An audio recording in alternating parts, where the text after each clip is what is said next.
Evening and welcome to the regular town council meeting for June 17th, 2025. I'd like to call the meeting to order and ask everybody to stand to the pledge of allegiance. Pledge of allegiance to the flag of the United States of America and to the republic for which it stands, one nation under God, indivisible, with liberty and justice for all. Thank you. Everybody to join me in a moment of silence.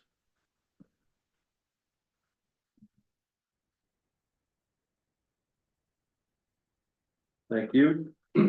Moving on to item number 4, adoption of the minutes. So look for a motion from the council to adopt the meeting minutes of May 20th and June 3rd. Make a motion to adopt meeting minutes of May 20th and June 3rd. Second. Moved and seconded. Are there any questions or comments from the audience or the council regarding those meeting minutes?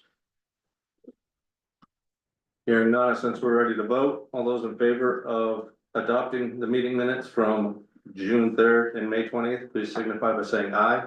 Aye. All those opposed say nay. Ayes have it. Those meeting minutes have passed.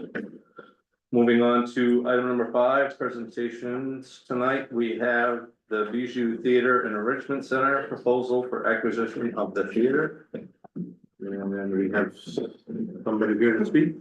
I have, Can you a little- state your name and, yeah, thanks, okay, yeah, you're good. I have just a little short that I want to introduce each person. I'm Ann Matthews, and, good evening. I'd like to thank the town council and, our new town manager for having the opportunity to stand up in front of you tonight. I'm a lifelong resident of Pittsfield, and my family goes way back into the early 1800s in this town. And needless to say, I love Pittsfield. It's home. I've had the pleasure of raising my family here in Pittsfield, and I'm now able to witness a new generation being raised and my grandchildren. I have worked several jobs in town, and I've owned a couple of businesses. I began my involvement with the theater about 15 years ago when I was asked to serve on the Pittsfield Community Theater Committee. It was fun, and they worked very hard. I would like to introduce the Bijou Theater and Enrichment Board of Directors and then the Advisory Committee. So first we have Don Woodruff. Don over here, hand. Don is a retired businessman, and he has lived in town 50+ years. He has served on many boards and committees over the years, and Don, with a few other business-minded people, were instrumental in saving and revitalizing the old schoolhouse at 3 North Lansing. We have Fred. Fred hasn't made it from after work, but you all know Fred is one of our town attorneys. He serves as our clerk and our legal counsel. We have Angie Pat. She serves as our secretary, and she is a successful business agent, real estate agent, with endless contacts, and grew up in Pittsfield. And as a child, witnessed her family's love for Pittsfield through volunteerism, commitment, hard work, and an overall attitude of let's get this done. A philosophy she lives by today. As an adult, she has lived and owned a business in town until she moved to Southern Maine. She now summers at her home in Unity. Gary thought maybe we might have him on Zoom, but he lives in southern Maine with his family and has a strong connection still to town with friends and family. He holds a master's degree in cybersecurity.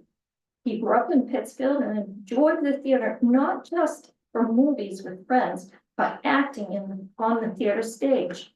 He believes his time at the theater played a central role in his development as a person and helped to form who he became as an adult. Gary believes this cultural icon could provide endless hours of entertainment for the people of Pittsfield and surrounding towns. Once again, Shelley Davis, she brings to the board her experience with nonprofit organizations, having been a founding member and treasurer of the Standish Food Pantry. As an undergraduate student at the University of Maine, Shelley was very involved with the theater as a performer, a co-director, and even a stage crew. Shelley currently is the director of the library at Hudson College. She has a wealth of knowledge and is very much looking forward to helping make this building become a space for all of us to enjoy. Gordon Scott and Jillian Wilkes. They have settled well into their farmhouse on the outskirts of town. They have joined many of the town's groups and love their new hometown very much. Many of you know Gordon as the police department's chaplain.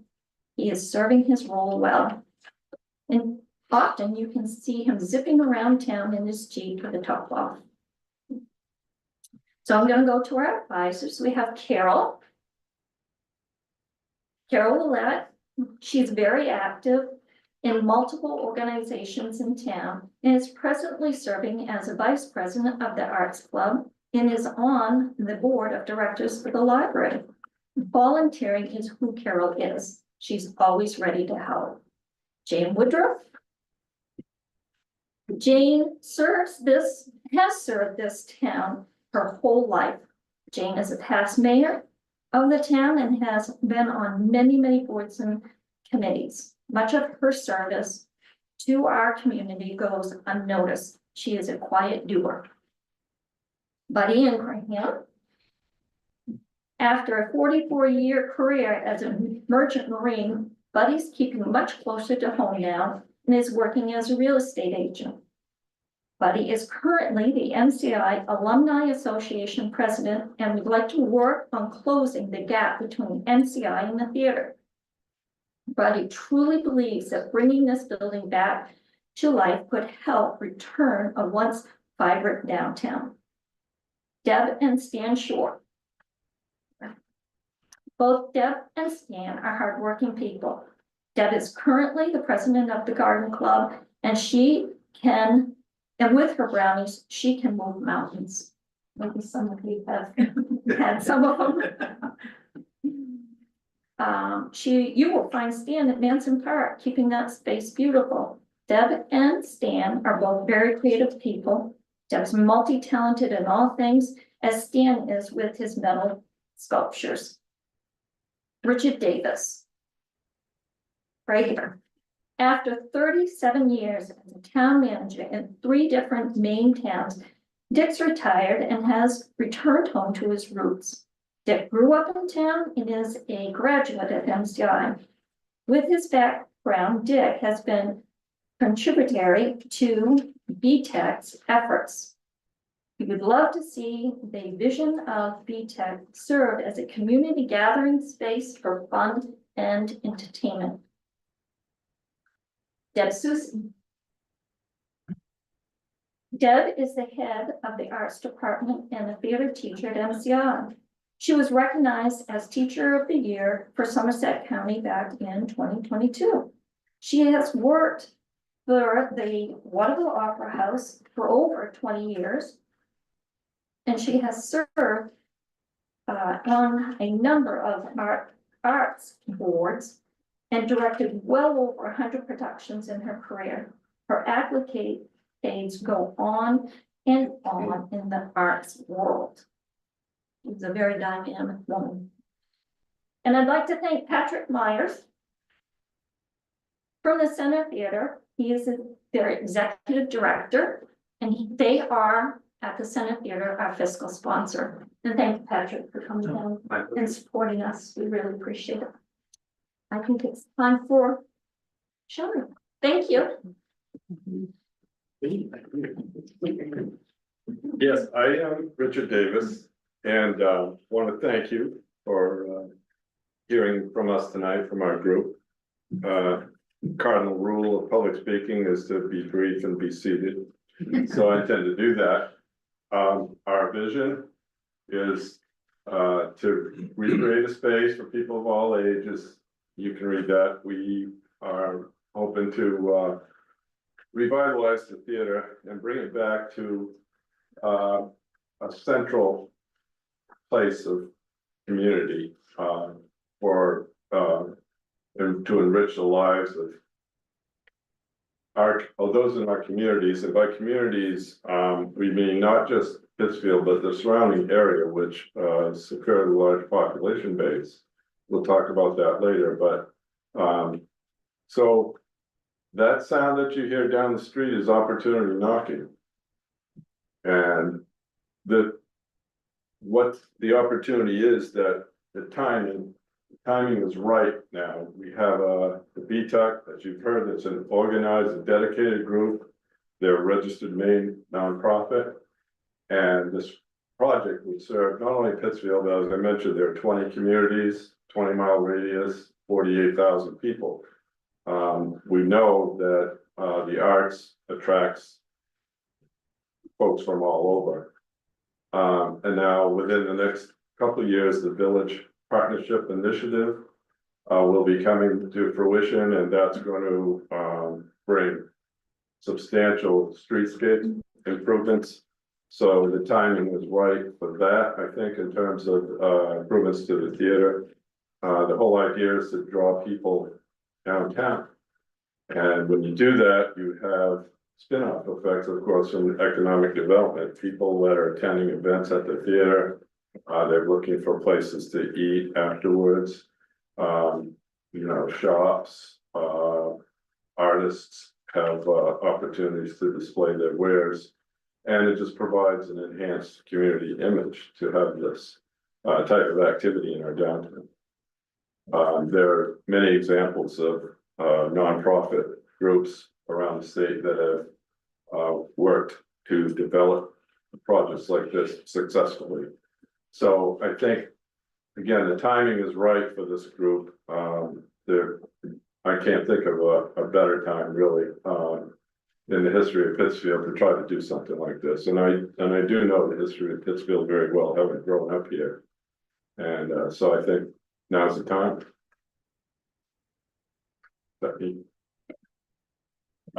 My lovely wife Shelley will talk about the community interests. I didn't think of who was gonna drive this while I talk. Do you want to do? Sure, just tell me what buttons. Over arrow when I tell you. Thank you. Shelley Davis, a fairly new resident of Pittsfield. Yes, thank you. So we developed a community survey to help us better understand community perceptions about the theater, to assess support for a potential fundraising campaign that we would obviously need to do, and also just to gather feedback from the community to inform our planning, because we have things in our mind, but we wanted to hear from others as well. So we launched this survey at the end of May, and as of this morning, we had 226 responses. And so as you can see from this slide, 99% of the respondents indicated that revitalizing the theater was either very or somewhat important. So that was good for us to hear that people are on our same page. Next. We then asked what kinds of events folks would like to see at the theater, and while movies was the most popular choice, people are also very interested, as the members of VTech are, in lots of other different arts and entertainment options. So we gave people some choices, but then other people suggested other things that are great: film festivals and talent shows and award ceremonies and all sorts of opportunities for the theater. Next slide. We then asked about support, and first we asked about time and assistance, because as large of a group as we have, we certainly can't do it all.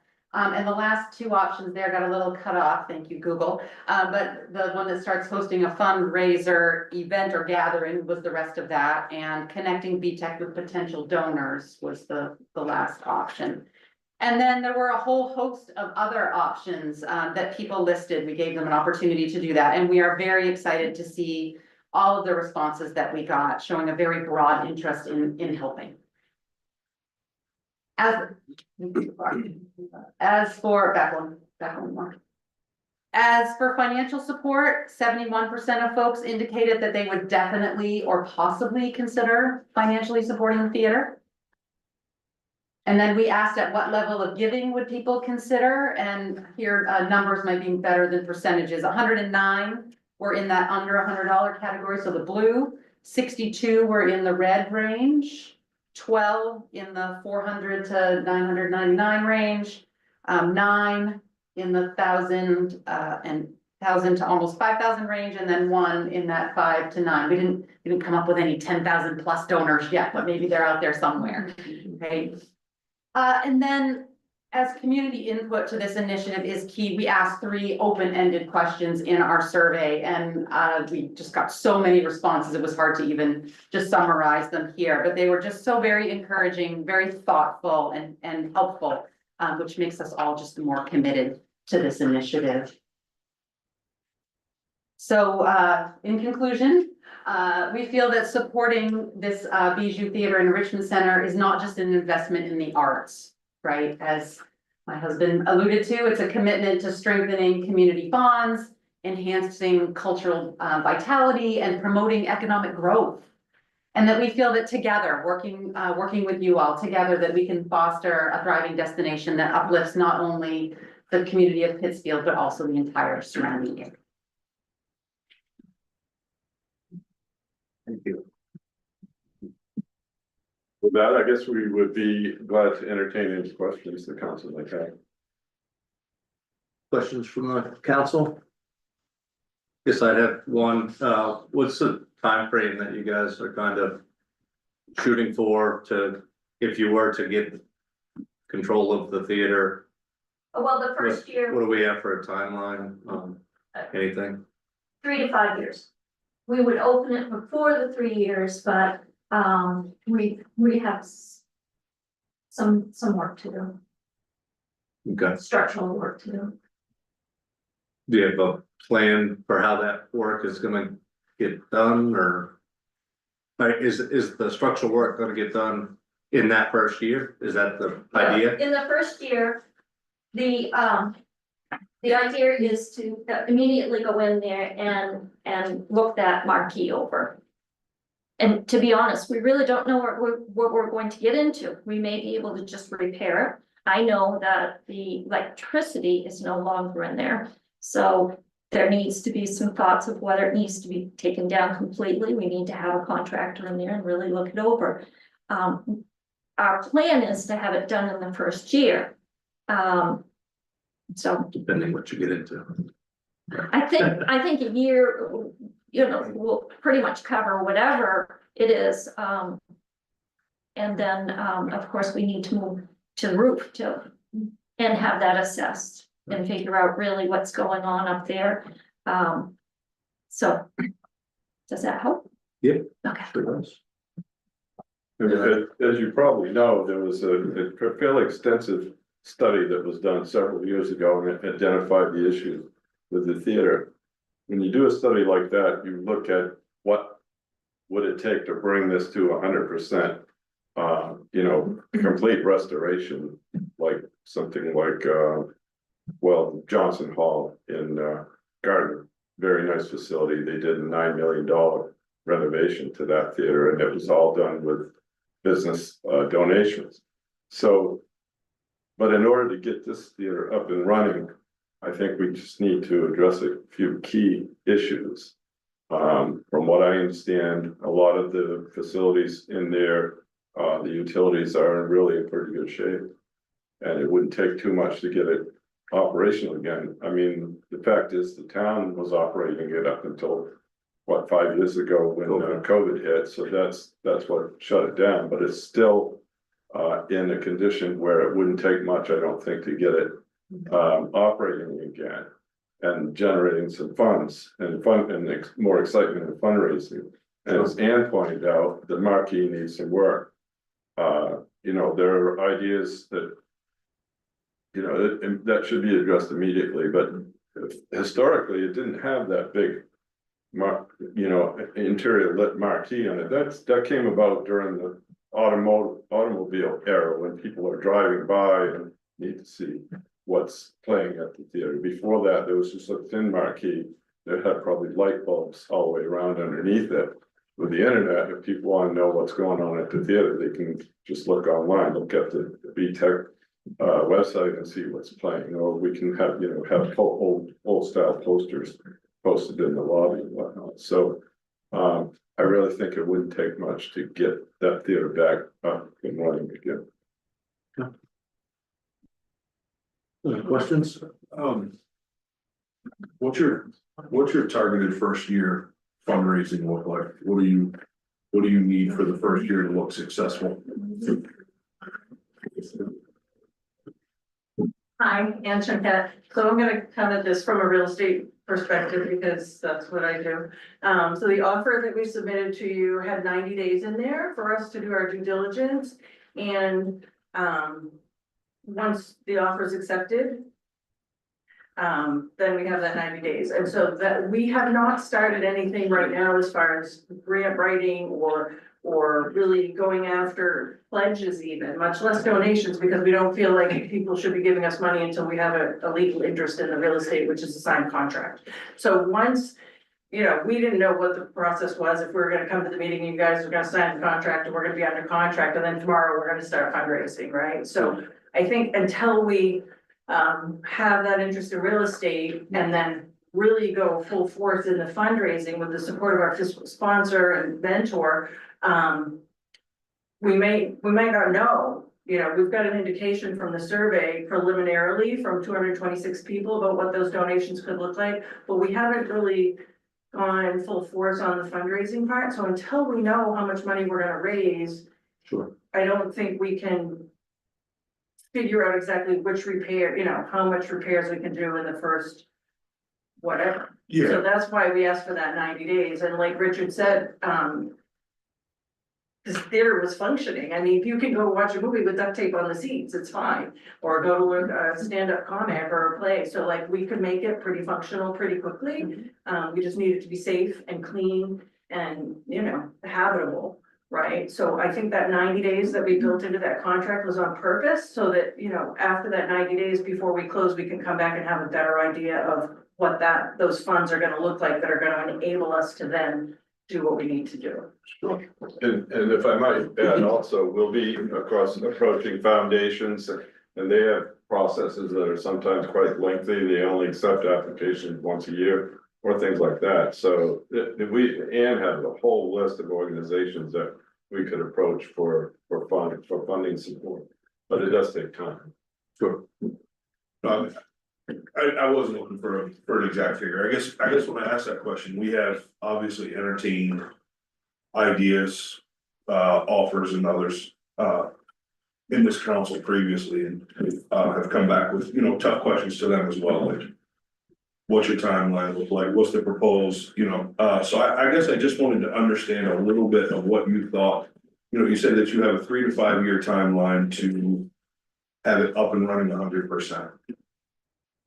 I'm assuming you have some sort of figure that you're a goal that you're looking towards. So whether it be 1.5 million, whatever, just I'm throwing a round number out there. What does that look like? And obviously we have some, I guess we want to know how steep that mountain is that we're gonna be climbing, right? Because my interest in this town is I want to see it the best it can be, right? And we don't want to put ourselves another 3 to 5 years behind because we made a decision and the funds just aren't, it's not doable, right? It's a hill that can't be climbed. So, what's that look like to you? Do you have, I'm guessing you have some sort of number that you're looking for over your first few years. You have to, I would assume. Well, if I could, I really don't think it would take a lot, because you can tell me better than I know what the town is budgeting to keep the theater in the state that it's in, and I Sure. think I saw a budget of $12,000 or so Yeah. for utilities and insurances and so forth. Insurances, I think, were separate. We couldn't find that figure because it was part of the whole insurance package, I think, for the town. Yeah. But, this is, would be removing that obligation from the taxpayers. And if that's what it's currently cost the town to keep the theater in the state that it's in, a dormant state of suspended animation, if you will. I think for a similar figure, we could keep the theater in the same condition and open it for events for people to come in. We put the big glass jar up there for people to put their dollar bills in or whatever and charge some minimal amount for towards renovation. You do the capital campaign with the big thermometer and all of that. But the biggest thing is to just get those doors open and get people in there to see what it is like and view its past glory with the glowing clock down there in the hardwood stage, which is another real benefit. It's kind of unique. It's really unique to have a theater like that in a small town like Pittsfield, and it's doubly unique to have one with a hardwood stage like that where performances can take place. And in the past, there were some great performances down there, some well-known acts, and many of you remember those, I'm sure. If we can get a few of those, and there are native sons who would perform, I'm sure, as a fundraising event, and we just get people in there. If we get people in there and they can see what the needs are, what the potential is, that's when the fundraising begins in earnest. But in order to open the doors and get people in there, I don't think it would take a whole lot. I think we could raise that money fairly easily. But no, and my questions are, again, simply in interest of fairness. I think you'll find if you were to look back at some historical town meetings, I kind of floated an idea very similar to this a while ago, and actually spoke to Miss Matthews right after a meeting and kind of said something about, I love this idea. I would love to see it operating again. My family loved it when we first moved here to Pittsfield. That was something that we really enjoyed doing together. I would love to do that again. I just want to make sure that it is, again, something feasible for us and for the town. I just would hate to see a lot of more hopes go, and then, I guess that's it. I don't know what our next. I guess in answer to that, nothing's happening now, Yeah. so, Oh, understood. roll the dice, and, if this group can't make a go of it, I'm confident that they can, but if for whatever reason they couldn't in that 3 to 5 year time frame, then they would find another buyer for it, and it would be none the worse off than it is now. And, at that point, you would be removing a burden for the taxpayers. Oh, You certainly are right now, as this transfer. So is there at least a So- commitment? To that point, in your proposal tonight, you said that you would buy it for $1. Is there any reason or is there any reason that we couldn't lease the theater to you in that event right there, like that? In 3 to 5 years, it's still stagnant. We had high hopes, it didn't work out. If you were to own it, then we have another building downtown that somebody owns that the town can't control, that is falling down and doesn't look great, right? But if we own it, we lease it to you for $1. You do all the same plans, and in a year or 3 to 5, whenever your guys have kind of succeeded in what you're doing, then we say, yep, here you go. You met your lease and here it is for $1. I know they did that, or they still do that in industrial park. Business would come in, they'd get the building, here you go, you stay there for 20-year lease, and at the end of your 20-year lease, it's yours. Because, you committed to the town for 20 years, and that's great. So it's kind of a protecting us and protecting you and, you know, I know we all have great ideas and, I am confident that you guys can succeed. But in the event that it doesn't work out, I would want protection for the town. So I truly believe, because it has sat vacant for the last 5 years, and it has been a tax burden so many years. There is a mistrust, not with us, but with the overall population. I don't believe, I think you will hinder us from getting large donations from the majority. Because of the mistrust. There's been 20 years of. And Mick, could I? Sure. Well, would you ask the same thing of any other private buyer? Maybe When you sell, then I think Ann Chinkett's idea was that the town retains the right of first refusal. So, history is we had if I may, for just a moment, we had a buyer of cash on the table, right, a year and a half ago. And we basically pushed back pretty hard, looking for a solid business plan, timelines and what have you, right? Unfortunately, we did not move forward with that, and it was just mutual separating the ways. I think to Jason's point, we're just trying to protect ourselves from another liability, right? I guess that's the only way to say that. And I hear your point, and I understand that. So I think at one point and I haven't had a chance to read every word of this, and I apologize, I tried, but obviously we have too much stuff. Explain that right of first refusal, if you would. Can you explain that? Because our real estate expert will do that. Absolutely. And I was looking in her direction, sorry. Yeah, I just would like to say that without a clean break between this nonprofit and the town, it makes it impossible for the nonprofit to go out and do the kind of fundraising that's needed. And I do understand that. is that true? Is that actually true? Oh, I think it does. I mean, nonprofit, you can lease a building as a nonprofit and the building owner isn't a nonprofit. So why would that hinder you in any way? I think we're gonna be doing a lot of leaseholder improvements, so. We're gonna be asking people to give us money and give us time and give us in-kind donations. We've got somebody that said they Right. could work on the roof. Cause they have a business that's a roof. We have people like Maine Cabin Masters who are interested in Sure. us. If we agree to be on TV, right? So as a leased building, I think that's gonna be a little bit harder to ask for money to put into our leased building than our owned building. Well, I think it's, maybe I misspoke on how I would say that, but like a lease to own.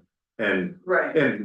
you got 2 real estate agents, you got a lawyer over here. Yeah, Fred probably I'm fairly confident that the 3 of you and your group could come up with the right structure. structure, verbiage, what have you, that would make it so that all of the people that wanna give money to you understand. The town owns it for now, but we're taking it once we accomplish our goal type deal. Right. Whether I say it exactly how it's supposed to be said, maybe not, but I mean, if Dick maybe knows more as a former town manager, I would say. From the real estate perspective and the legal perspective, I think we would just need to see what that language looked like. However, I guess in my mind, my question would be like.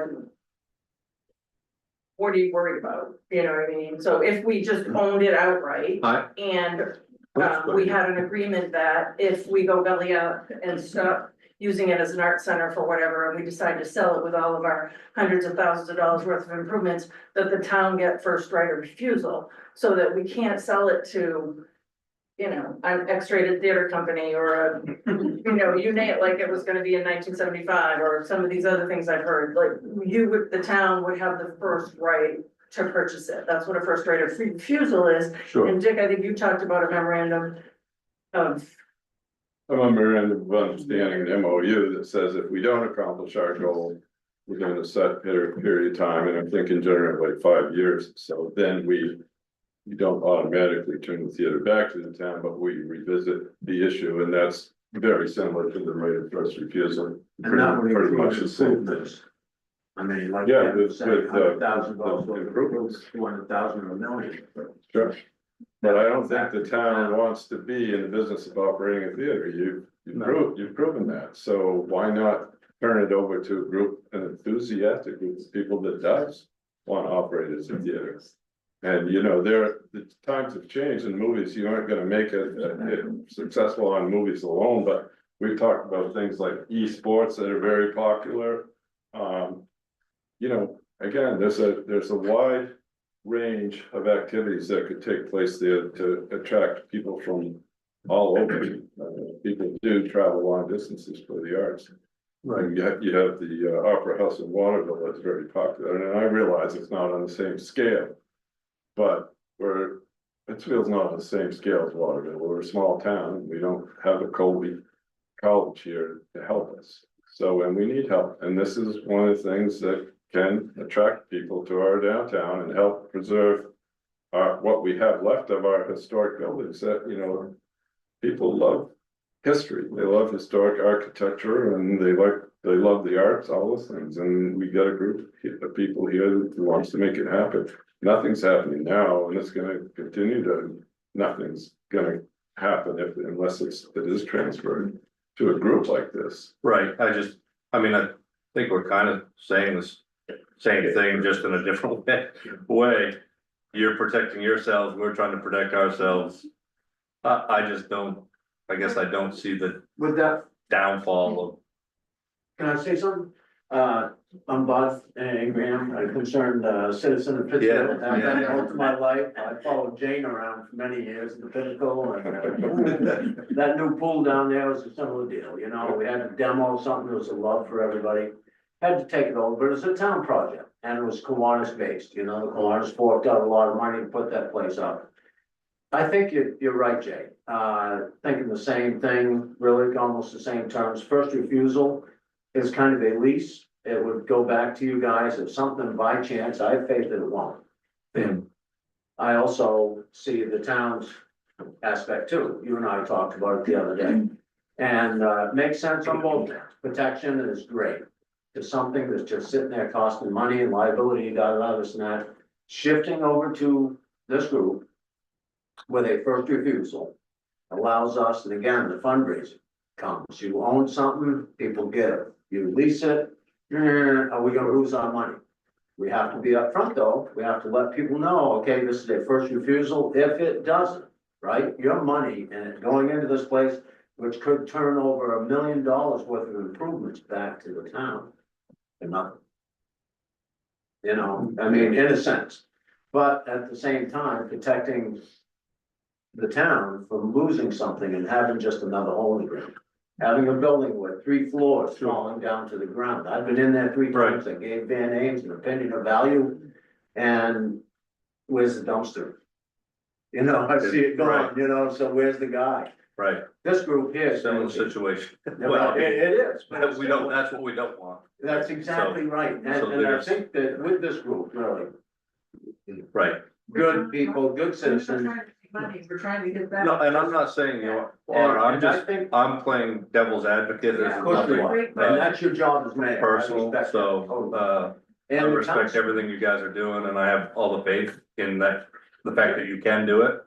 I just, you know, playing devil's advocate, I No, guess. that's right, and you have to look at both sides, I agree Sign totally. contract, we're good. Yeah, Yeah. and that 90-day due diligence, right, and that's coming from a real estate point of view here with a 90-day due diligence, that will show in that 90 days how much it's gonna take. Yeah. And in that time, we'll prove to you that we're And getting to ourselves. fundraising grants for this and that. And as Dick said, it takes time to get these grants, it could be a year, you know? Right, So, but looking at that 90 days, looking at the ownership, to go ahead and transfer over to us, take responsibility, liability, and the Right. cost of everything. And coming back, and it could be a win-win as a taxpayer, to have this $1 million building come back to the town, I hope not. But if it ever did, it would come with improvements. Right. And that way it would make it easier to sell. Again, the devil's advocate, I get it, Jay, I get the lease, kind of the same thing. But I think that taking this group at hand and looking at who's involved here, the experience of town management, the realtor end, the arts, the dedication of these folks who have been successful in town with like 3 North Lancey Street and other businesses in town. Sure. And our lawyer over there who's been here forever, he's done a great job. He's protected me with the pinnacle many times.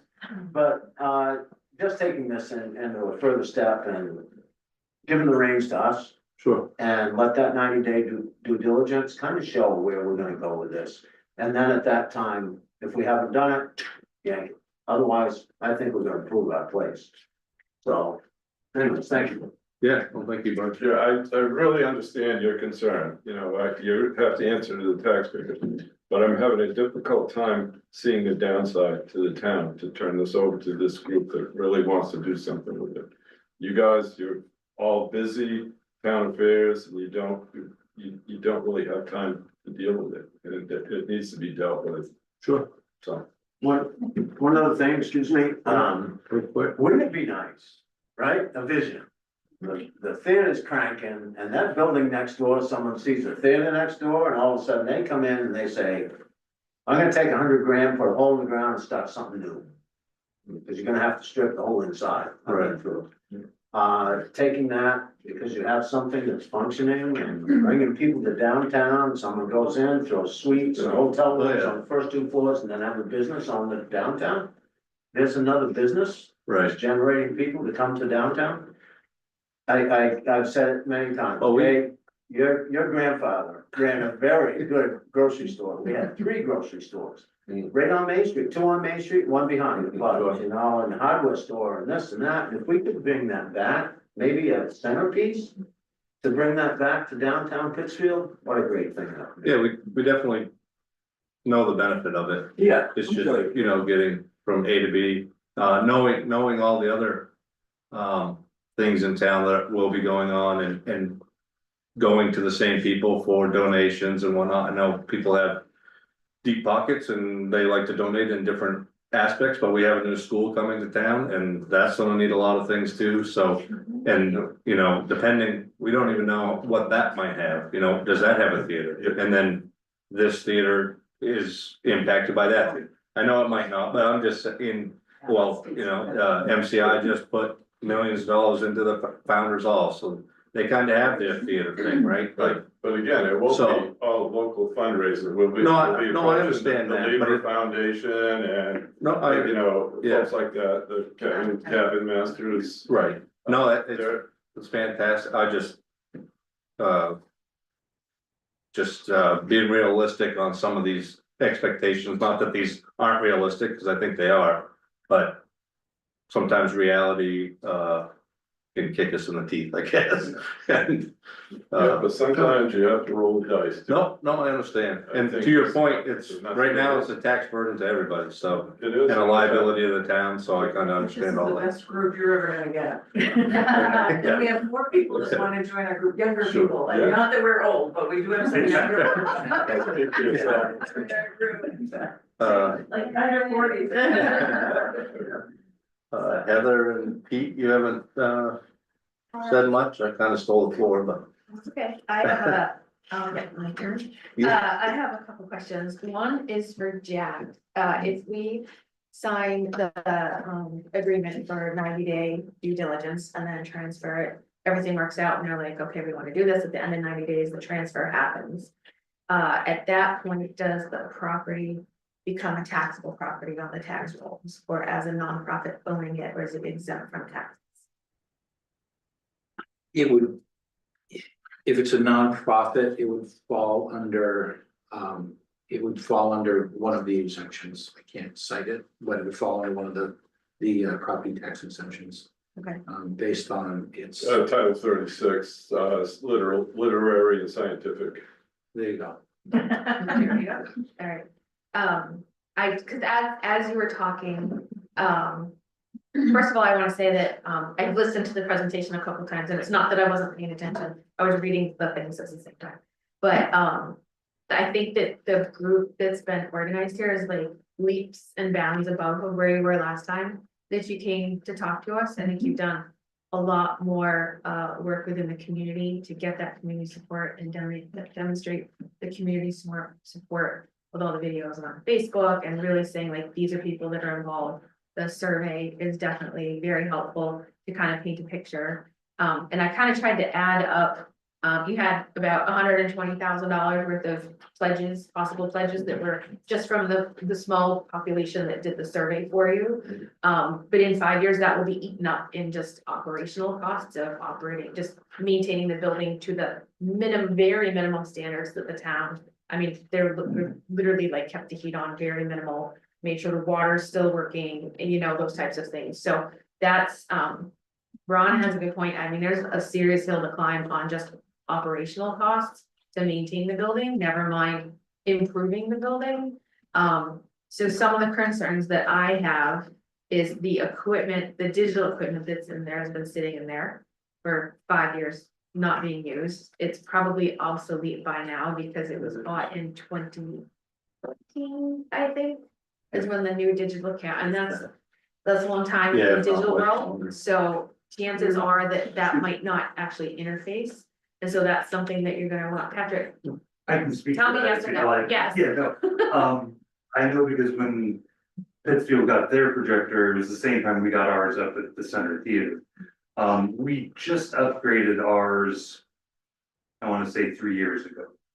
And we upgraded it because we wanted to go to digital, go to laser instead of bulb projection.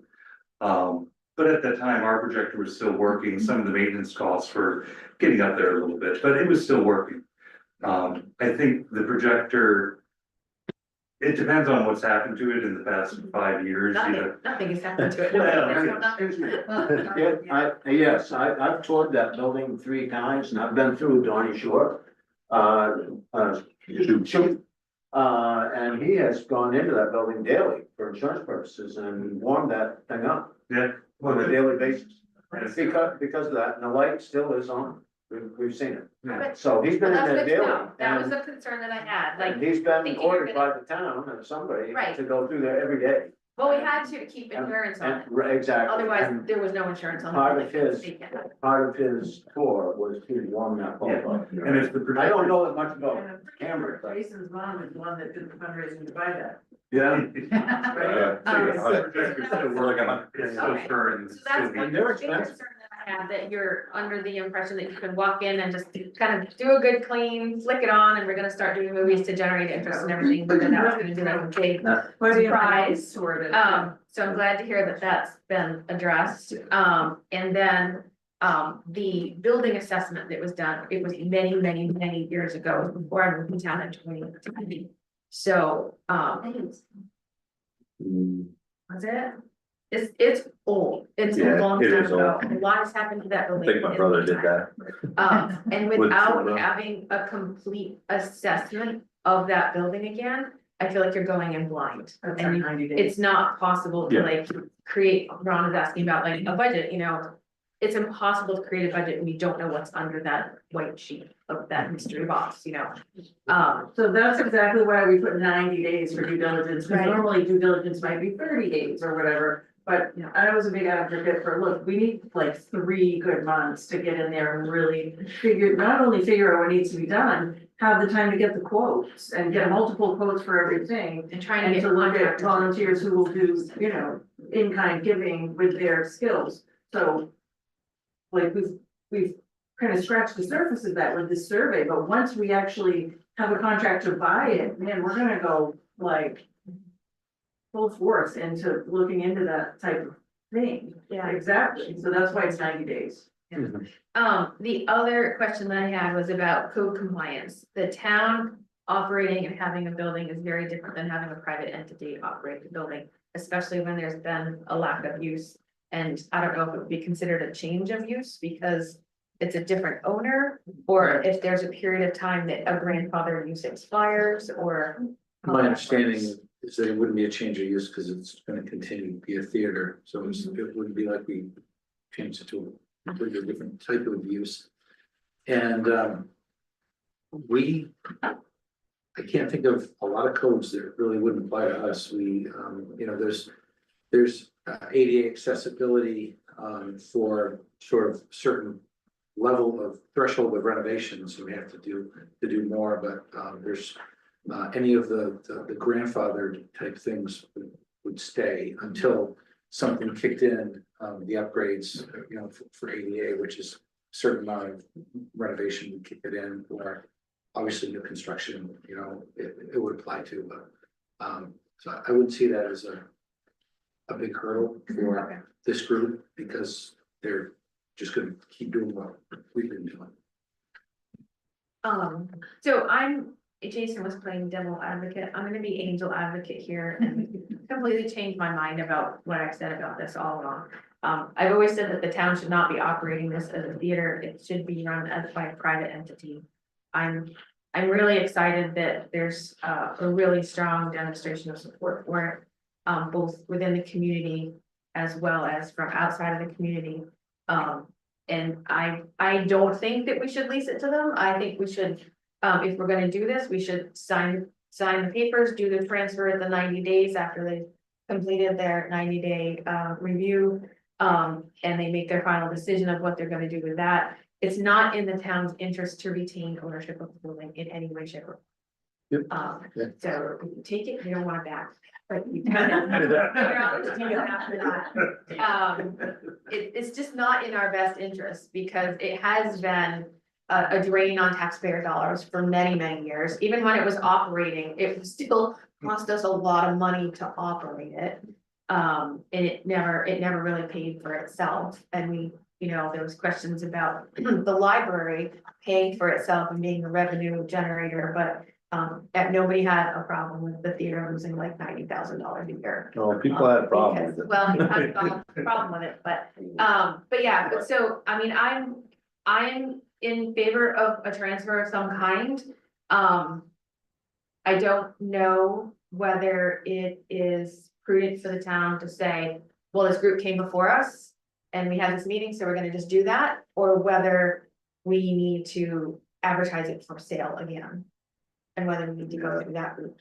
I don't wanna go through that route. I don't wanna go through that route either. And I think it That's a route I don't wanna go down. Like that uphill I'm just line, one person.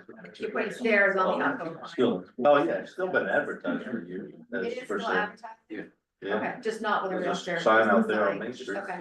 Yeah, nobody's called the number. Strategic downtown location. Yes. Yeah. Yeah. MLS 2.5 years ago, Yeah. after 2 years in the MLS, so if So there somebody you was go. gonna buy it, they would have bought it by now. You know, Right. So I mean, I'm in favor of transferring it to somebody else. I mean, we're not doing anything with it. We don't have the funding to do anything with it. There's very little appetite for taxpayers to give money to the town for the town to operate it again. And I think that there's obviously demonstrated an ability for this group to generate interest and support within the town to be able to do that. So I'd be in favor of doing it. I beat her up to be the angel. That's right. That's all I did. Anyway. Pete, you have some? Well, I was looking through here, as Ron pointed out too, I don't see where there's a right of first refusal in this. I don't As think we written. have that in there. Well, Is that to be you amended should always later? have that. I mean, that's, Is that to be amended later? Is there another version of this that? is, so real estate, so this was the offer we presented to you on May 5th to the town manager, and I mean, and as in any real estate transaction, you can accept it, reject it, ignore it, or counter it. So if you want to counter it with the right of first refusal, Okay. I think the committee would take that under advisement. I think that part and that entire document needs to be sent to the town attorney, obviously, and I guess we would just ask him what his opinion would be. Right. Do you want the first refusal, do you not? And Do you then, wanna keep it? well, first refusal doesn't, it at least gives us it just gives us the option if they put $1 million into the place and then Why do you want they that? just, Have them. I'd rather have the option than not. Jason, we're it's stuck your in the chance to building. get out of a business that you really don't want to be Yes. part of. That's what I'm saying, but I think it's a do, protection. do I want first refusal if I know some pot shop is gonna take it over and turn it into a X-rated movie theater? Yeah, I'll probably keep it, right? Like, obviously, first refusal is best. Right. I just don't know what From we're. what I heard, that was the impression that was in there. I just wanted to- You know, this group could keep, first refusal as well. What's that? Yeah, this group would wanna see anything like you're describing happen either. No, I- This group could keep a first refusal as well. Sure, yeah, I mean, I just, anyway, So, we can leave it to the lawyer, he can figure it out. May I But ask- I think this is good. May I ask who the town attorney is? Bill, Lee. Bill Lee's his name, out of Waterville. Okay, yeah. What would next steps you, Jack? I think the next step would be just to send this to him and have him draft a brief, simple, right of first refusal language. And send it back to the group, and if it looks, you know, if everything looked good, you know, from our attorney standpoint and the group standpoint. You know, we could put it on the next agenda with a resolution, or the soonest, you know. Time we could with a resolution, and doesn't need to be a public hearing or anything like that, as far as that goes. not that I'm aware of, but I can double check that. Do that if it's I needed. mean, public hearings are always good to get input, and I think you would find, from what the work that we've done, you would find a lot of support within the community for this transfer. I don't doubt that one bit. I mean, honestly, this is, to Heather's point, I'm very much in favor of something like this, and I like hearing it. But you gotta ask the tough questions, right? You also have to be that first, right? Well, you're representing almost 5,000 people. You have to, So. that's right, in their interest, right? So, yeah, I'm good there. Thank you.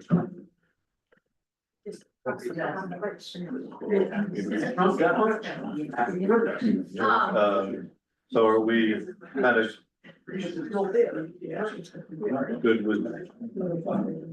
So we need to make a motion, you want to think here?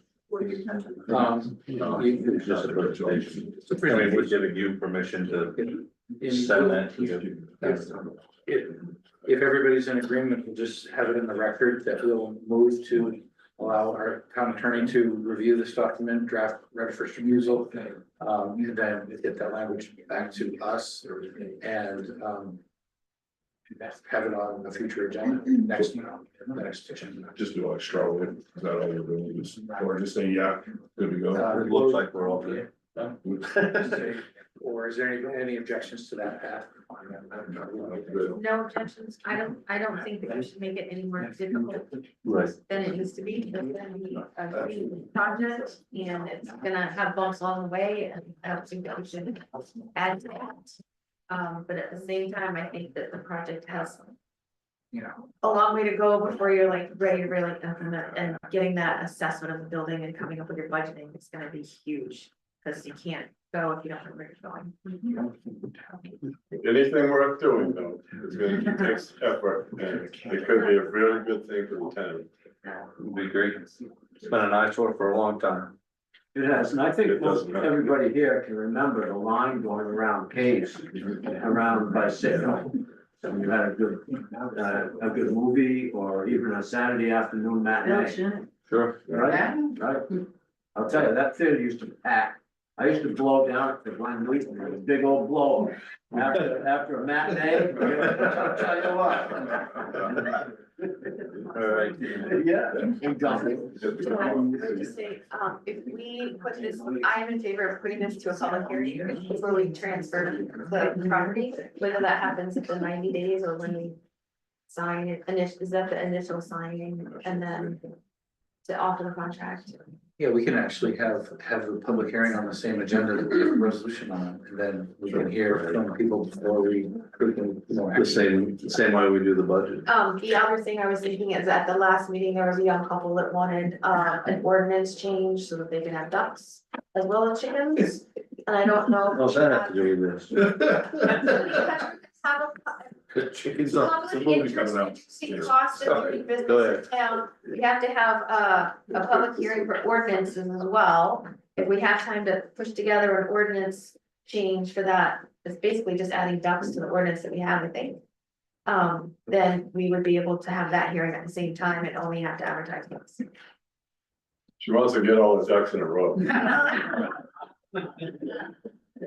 Okay, so we have some public fun, Unintended. fewer advertising, less expensive. I think Jay's got experience in geese, maybe? No, No, not in town, not the camp. knowledge. Alright, I think we're good. Are you guys good with it? So we'll send it to the town attorney, he'll review it. We'll send it back and we'll get it on the agenda as fast as possible. Thank you. Thank you Thank you very very much. much.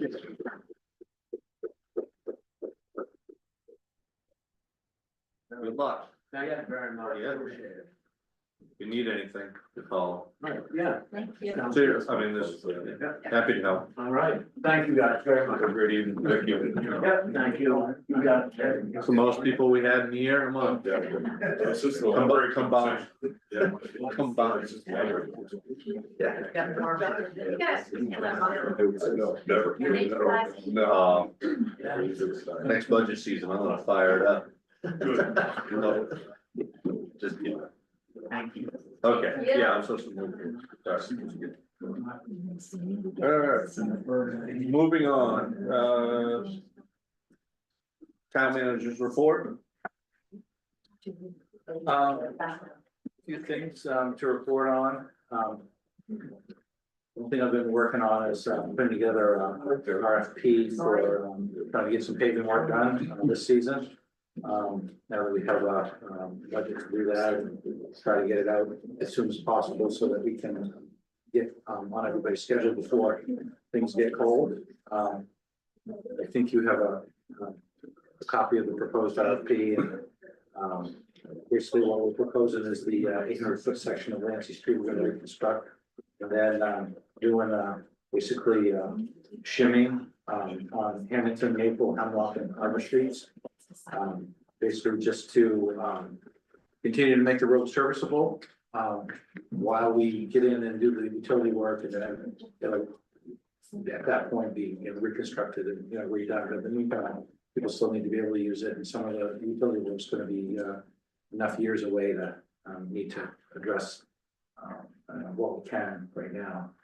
So put that together with Annalise's help. Really got some good feedback from Annalise on, trying to put something together that makes sense. Appreciate that. Had a meeting with a consultant who does heat pump installation. The way the conversation started is the water and sewer department was looking at heat pumps for their space, and let me know that right now there's a 90% subsidy, 90% rebate available for municipal heat pump projects. And I was not aware of that. Apparently it was a program that originally was going to expire in either March or April. They got extended because they still had money, but it's only until the June 30th. And so my first question is, could we get the library looked at? Could we get some other sites like that? So that's something that we also have on the agenda that I'll talk more about.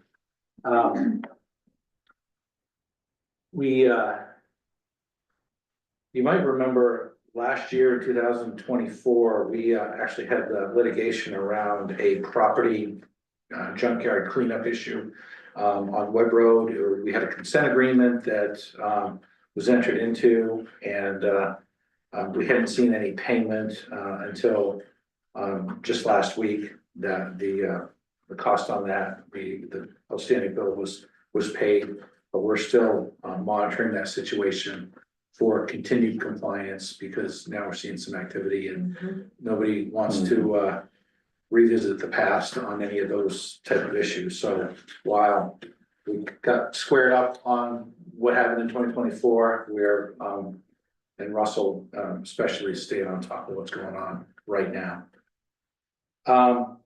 One thing we have in the budget that I'm working on and want to get to you hopefully at the next meeting is a RFP for a consultant for the comprehensive plan. So we can get somebody on board and get that process started. So hopefully I can get that in front of you at the next meeting. And I just wanted to mention that. You know, some of the grants that are kind of in the pipeline that we're gonna be moving on in the next couple of years. One of them is a Project Canopy grant. And that is for pruning some of the, you know, the in-town trees and planting trees.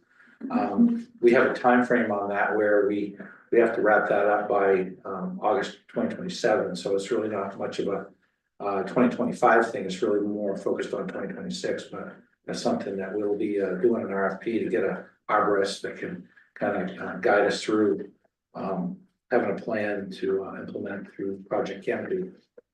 And last but not least, the election last week, we had the school budget validation election, and we had our special municipal election for the remaining portion of the term on the council.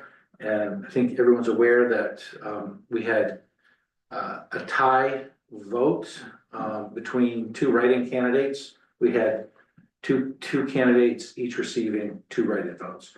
And it wasn't clear to us at first on what the next step would be on that, but after consulting with MMA Legal and with the town's attorney, because they were valid write-in votes and it was a tie, that we need to have a runoff election with 2 names on the ballot. Those 2 names that tied would appear on the ballot.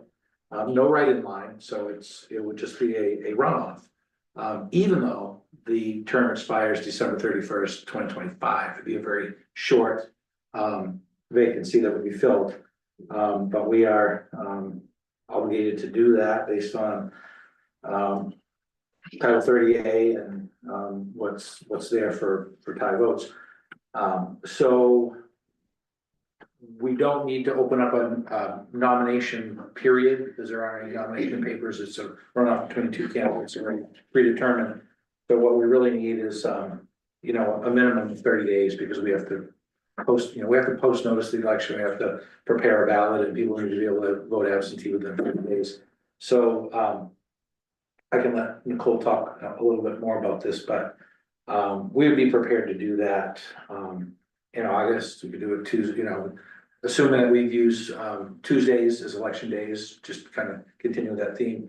We could hold this August 5th, which would be a Tuesday.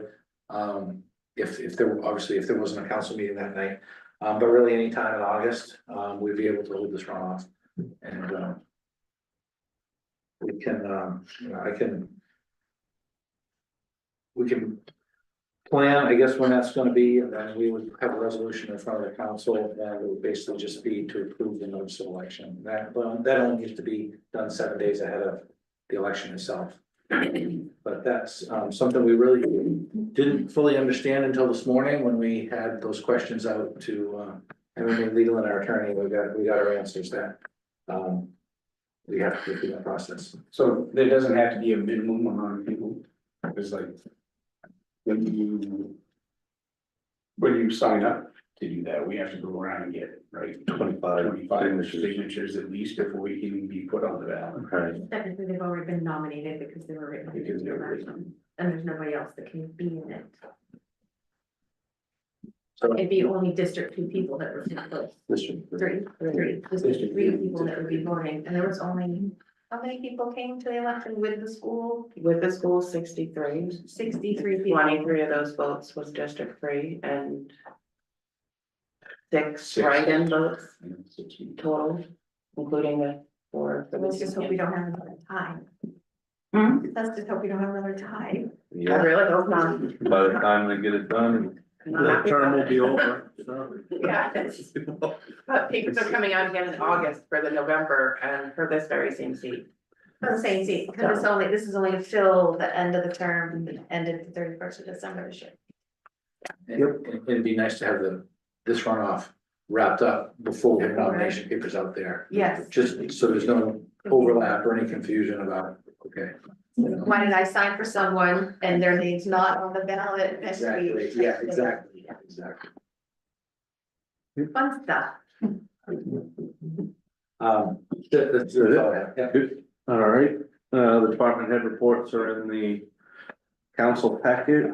for everybody to review.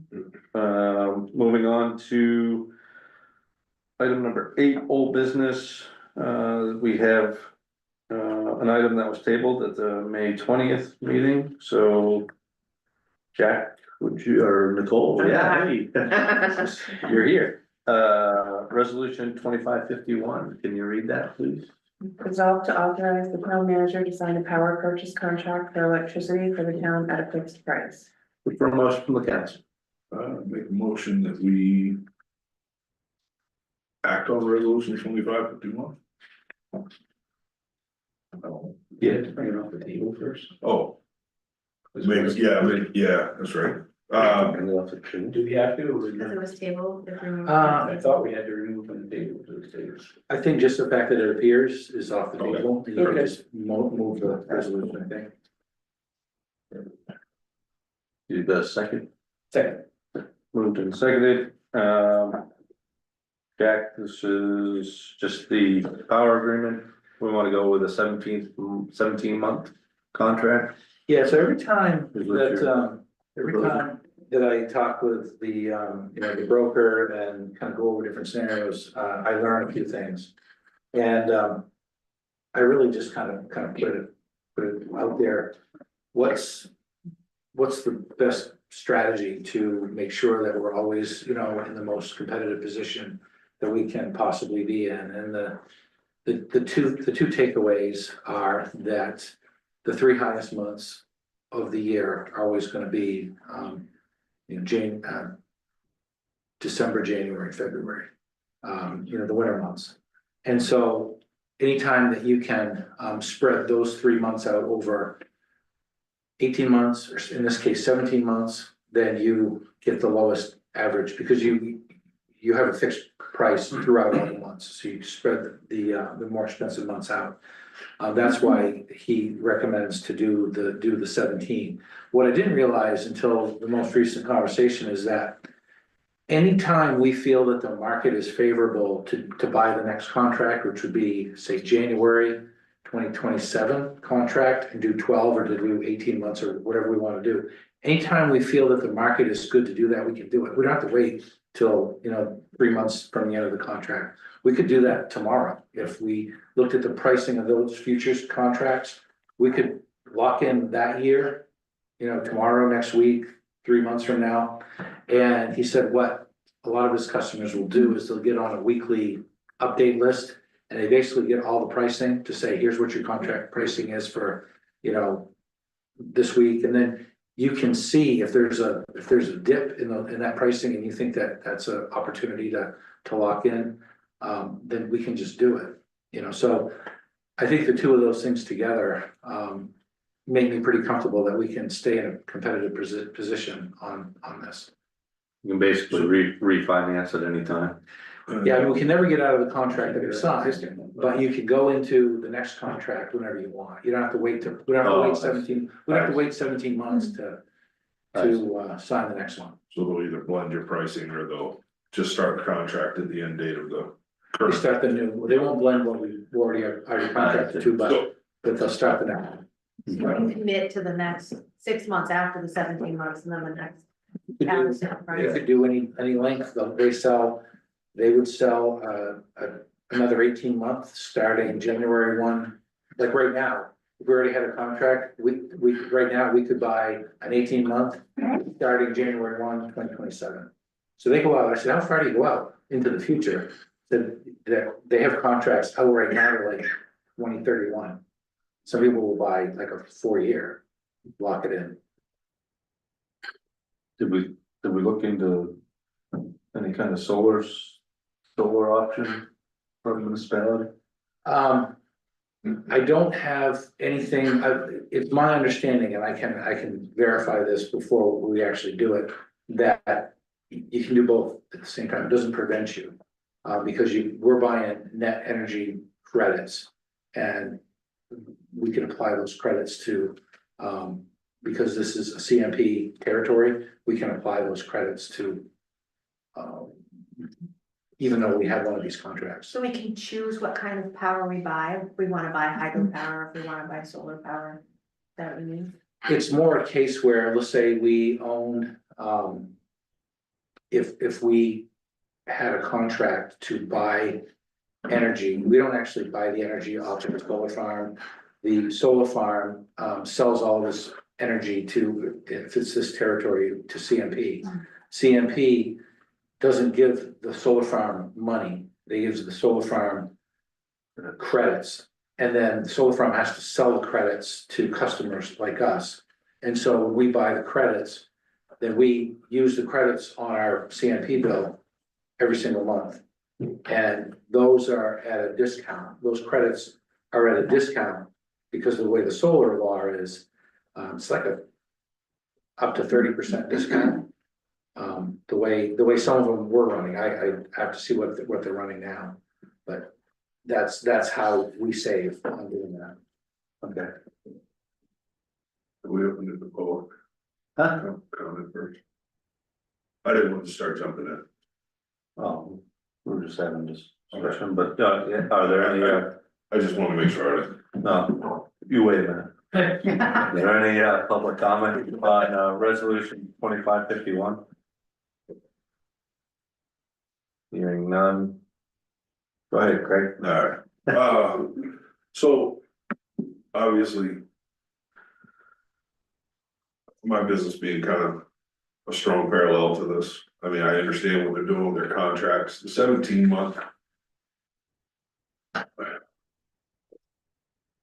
Really betting that next summer and winter, we're not going to start seeing the benefits of some relaxed regulations on drilling and fracking on 17 months, and you put yourself against a position where if you go 17 months, your next period is a minimum of 12, because that's the smallest contract they sell. So you would actually theoretically have 2 winter periods covered in a 12-month contract. So you basically punish yourself your next contract around. So basically by taking a 17-month contract, we're taking 2 beneficial periods and combining it with 1 period of higher prices. I think they'll write a 6. They'll write a 6. He doesn't pitch the 6s because you're only taking the winter months and spreading them over 6. And looking at I mean, it makes sense, but the 17 and 24. I mean, the 12 and 24, we're basically betting that over the next 2 years. Energy prices aren't gonna come down, and. I think I saw a statistic the other day, Maine is 59% natural gas for their power supply. I don't know if I wanna be beholden for 17 months. I think. I would like to hope that we'll see a significant decline in energy costs in the next 12 months. Even with everything happening on the news. Yeah. Still- I know, but I just, It's a big bet. I mean, I mean, It I'm is. all in favor for like knowing what our electricity is gonna cost us for the next 17 months. I Or just think- 24 even to get us through does the 17 get us through this budget and into the next? Yeah. I think when that, it's a 5 months into the next budget. right, it just. Prices came down since Friday, so I don't think that's having as much effect as you would see. I mean. I understand security, I understand that, I get it, it is a savings. I mean, I think it's beneficial for the first 17 months, right? We obviously see that, I just don't know what we do to ourselves afterwards. well, then I we mean, just have another Well, you contract. can, Yeah, You can- Okay. you can do that. You can renew at any time, right? Yeah, So if it dips wicked. In October of 2026. Then you sign a 29-month contract. And call it a day. Don't you? In theory. In theory, I don't know, there. I mean. Your guess is. I Your guess is. know as a fuel provider, what I would want you to do, I want you to sign that 17-month contract, so. Like looking at that, because that can benefit me, right, as the fuel provider, so I look at this like. Do I look at this from my position, or do I look at this from? The consumer point of view, and the consumer point of view, I don't know if I wanna go 17. Necessarily. But we know it's gonna be less But we have a expensive fixed- right now. And I had a fixed rate there, we can count on that. By the way, it does benefit us a little. I'll go with the majority. Yeah, you guys are on 17 months, let's go ahead and let's vote for I definitely need to revisit it when we get closer and see what's happening, because so much could happen by then. Yeah. So much can All happen. right. Is ready to vote? You were suggesting rather than go to the 12 month, it. I would go 12 it's not that big of a price. for Denso Penny, Yeah. but I mean, I don't know what our average, I was trying to get an idea of, What's our kilowatt usage? yeah, what our kilowatt usage is. I don't think, I mean, we Do you have have, an idea what our total kilowatt usage is, Jack? This Not covers all of our off the top power, of my right? head. Never seen. This covers all of our power. Yeah. yeah, I tried to decipher that, I got lost. There's so many different accounts. Yeah. I mean. Look, I guess I can see it both ways, any attempt to save money over the next few months and get us through to the next. Budget, I can go with that, What do you think? we'll do it, we'll do 17 months, let's roll with it, that seems to be the general consensus, I think we should. If that, Jack's vetted it. We'll roll with Is his that what you want to do? suggestions, I think that's what he brought to us originally. I think we'll come out fine with 17 months. And I mean, we're really buying is predictability. We know what it's gonna cost for 17 months. And what I will do is stay up to speed weekly on what these fluctuations are. And if I think in talking with our broker about a dip in contracts for the next one, and I think it's an opportune time, I'll bring it to you guys and say, you know, this might be a good time to get the next 17 month or the next 12. You know, it might go, the next one might be a 12, but there may be a really opportune time over the next 17 months to lock in the next one. So we can do that. Yeah, I think if we're getting some continual feedback and. Yeah. We'll be fine. I think it's definitely an asset having a program like this and being able to have tools like that to be able to stay on top of it. Because we've always just like seen like, this is the power bill, and this is what we have. And And we we're stuck in were, it. we were in one before and it just lapsed in November. And so, Is there a portion of our power that cannot be included in this? not that I'm aware of, but I can ask. Okay. I thought I remember that there was some that could be price controlled and some that could not be price controlled, and we had that. Nothing utilities or something. Yeah, there was something, I don't know why that sticks in my memory, but. Alice, do you know if that's anything that? I'm not aware whether or not you could leave anything out or not. I almost thought it was like traffic lights and the utilities portion could not be. Street lights and stuff, I don't know, I thought there was, but. Whatever, Yeah, I'll ask we'll that, roll with it. I'll ask that question. So the motion, so I need to amend the motion, right? Yeah. So I need to amend it to accept it as. Yeah, alright, so let me get here. Alright, so. I move that we amend the motion. To accept the 17-month fixed price contract through December, I know through, what was that? Yeah. December 2026. I'll second. Moved and seconded, since we're ready to vote, all those in favor of resolution 2551 as amended, please signify by saying aye. Aye. And those opposed say nay. Ayes have it, resolution 2551 passes. Moving on to new business, resolution 2557. Resolved that the town council approve a license application for a new on-premises beer and wine license for Outland Farm Brewery at 404 Phillips Corner Road. Look for a motion from the council. Make a motion that we adopt resolution 2557. I'll second. Moved and seconded. This resolution is pretty self-explanatory. think, are you guys gonna be open after the meeting? We could probably just all head to the farm, I think.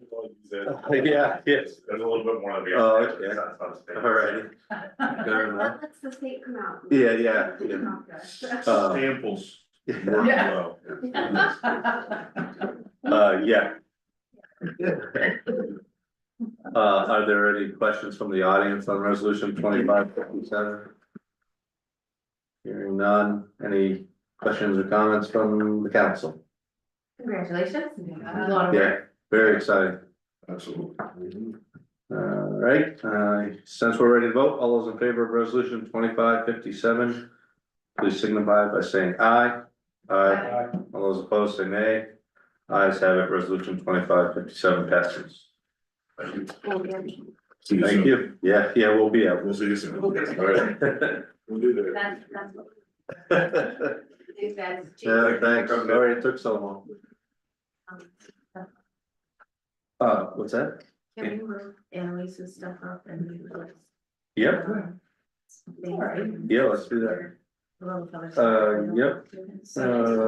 Yes, let's do that. Not sure which ones she's gonna be. Resolution 2562. Can you, Resolved that the town council approve amendment number 4 to the engineering agreement for the Birchwood Terrace project. promotion from the council? Make a motion to read adopt resolution 2562. Second.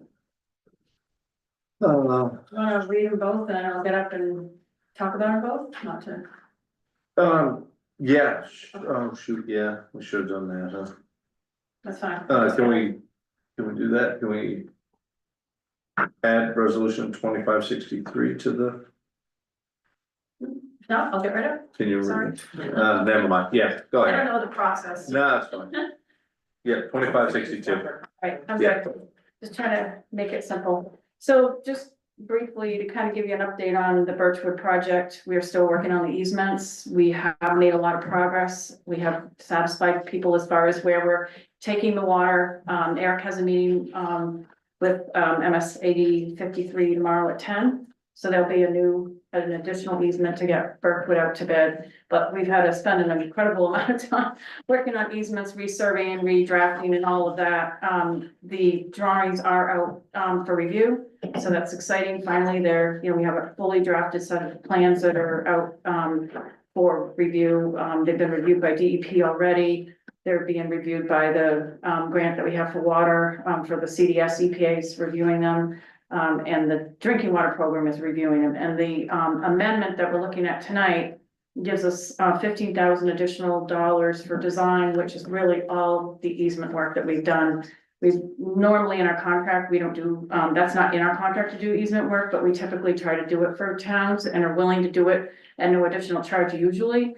But in this particular circumstance, we have expended a lot of money because we've actually had to come back out and survey and redesign. So I was just looking for 15,000 more for the legal line, basically to cover our costs to do the easements.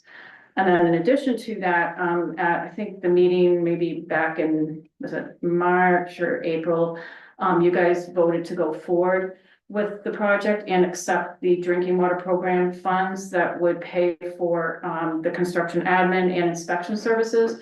So this amendment also covers $32,000 for construction admin, which is doing the pre-con meetings, reviewing submittals, my time for managing the construction, coming here to do monthly meetings, and anything else that it takes. That's a lump sum. And sometimes, I will be honest with you, if things go crazy, we might ask for a little bit more, but generally speaking, we don't go beyond that without asking permission.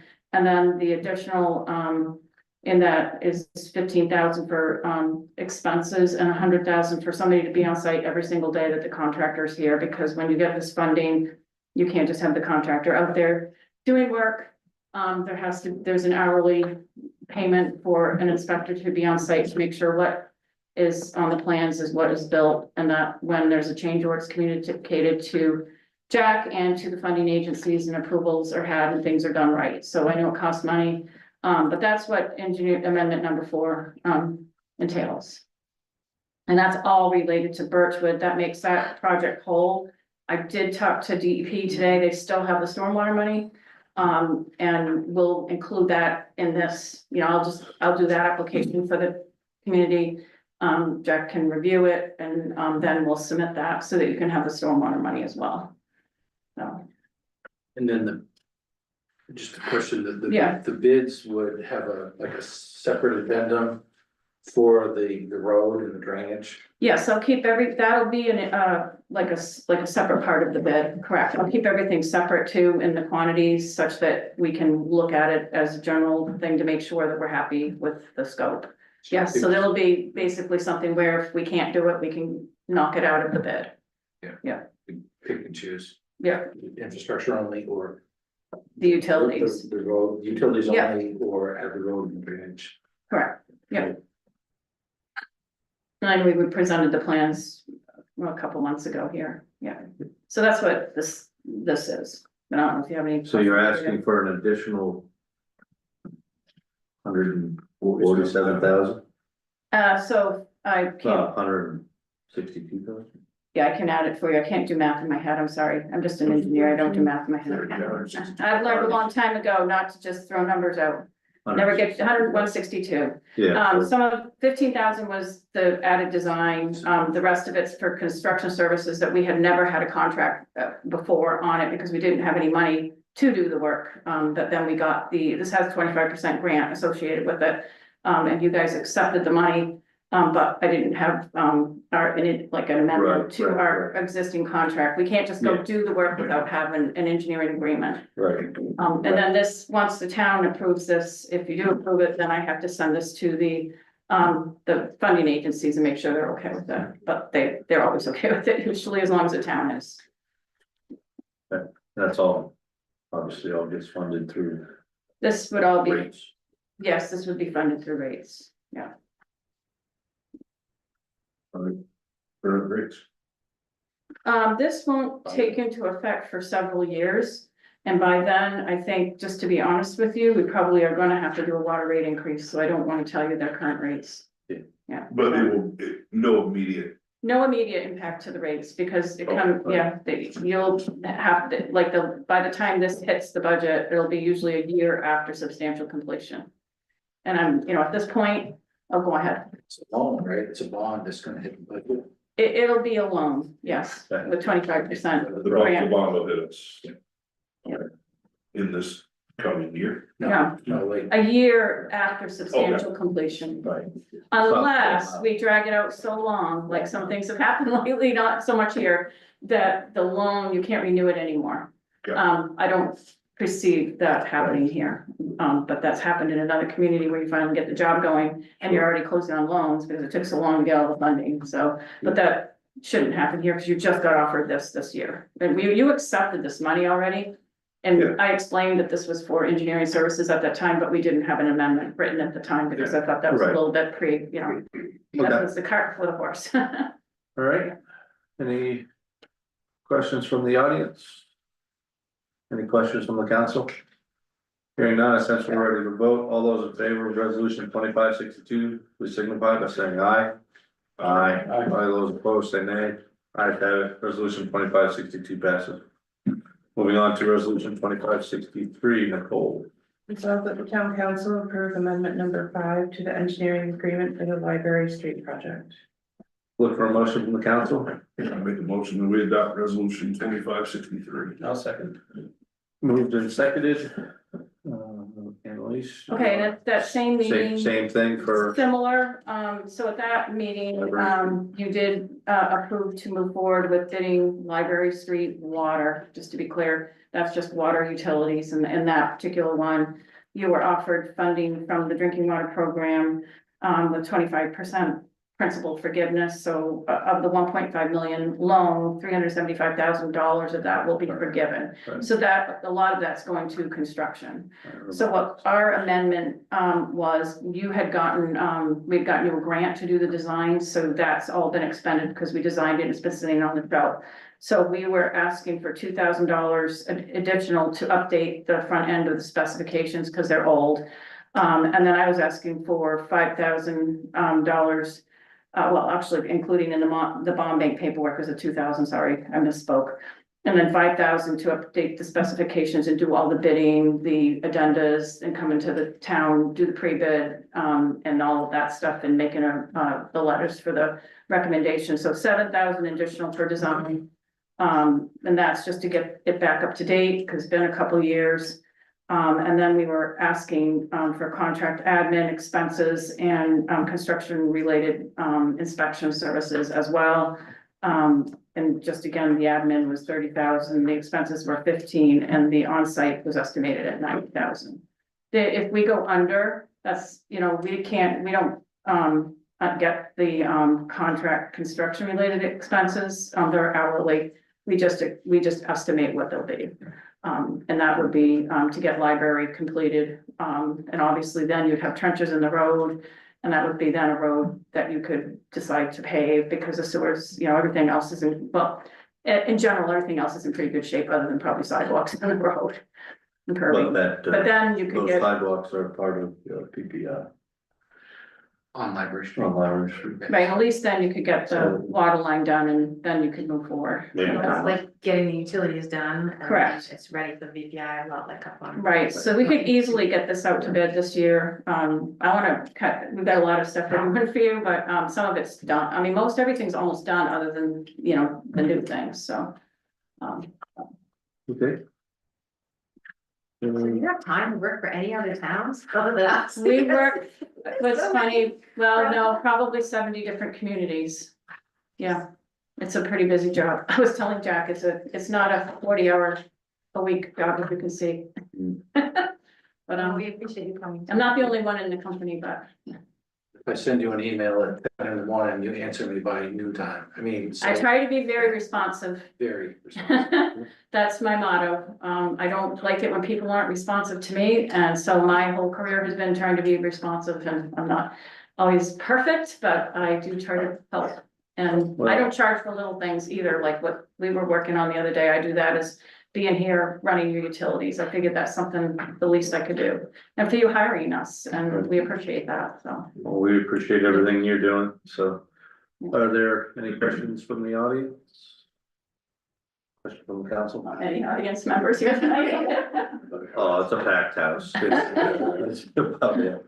All right, I sent for ready to vote. All those in favor of resolution 2563, please signify by saying aye. Aye. And those opposed say nay. Ayes have it, resolution 2563 passes. All right, thank you very much. Thank you, Emily. Appreciate it. Appreciate it. All right, Drive safe. take it Thank easy. you. I will. All right, good evening. And I'm gonna go with resolution 2564, since you guys are sitting here. And maybe you wanna get out of here. We're gonna stay to the end, so we didn't disrupt, Oh. we've got to pack everything up, but Oh, geez. Whatever. Sorry. Captive, We'll hustle. What's that? I said captive audience. Yeah. Which one do you want me to do then? Uh, Back or do you wanna go back to regular? or- okay, yeah, Hold sure. them in suspense. Yeah, we'll keep them on the edge of their seats. 25. Resolution 2558, please. Resolve that the town council set effective dates for certain solid waste fees and rule changes in fiscal year 25-26. Okay. Look for a motion from the council. Oh, yeah. Make a motion to adopt resolution 2558. A second. Moved and seconded. Jack, you wanna speak to this? Yes, there should be a table There is on page And, 58, with a column of, when. right there, you just went by it and on the back shelf. Oh, yeah, there it is. There you go. Okay. I need a single sided. Yeah, It says to be determined, is that the right thing I'm looking at? Yeah, so, I think that's what we're determining now, right? yeah, Is that what we're doing? Yeah. I don't think we landed squarely on when some of these would go into effect, other than the one that went into effect immediately, which was May 22nd. We talked about potentially starting the pricing on the stickers to start January 1, because most Yeah. people already have their 2025, so that could go in effect for 2026. All right, is everybody in agreement with that? Yep. January 1st, when the stickers run out? Yep, good, January 1st. And like. The going up a little bit on the small roll off split cans. That's really when people think that, you know, we have time to get enough notice out to people,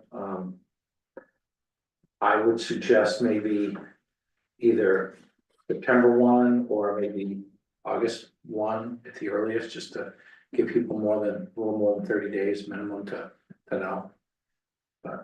60 days would work. Is that? 60 days would What's work. wrong with 30? Sooner the better.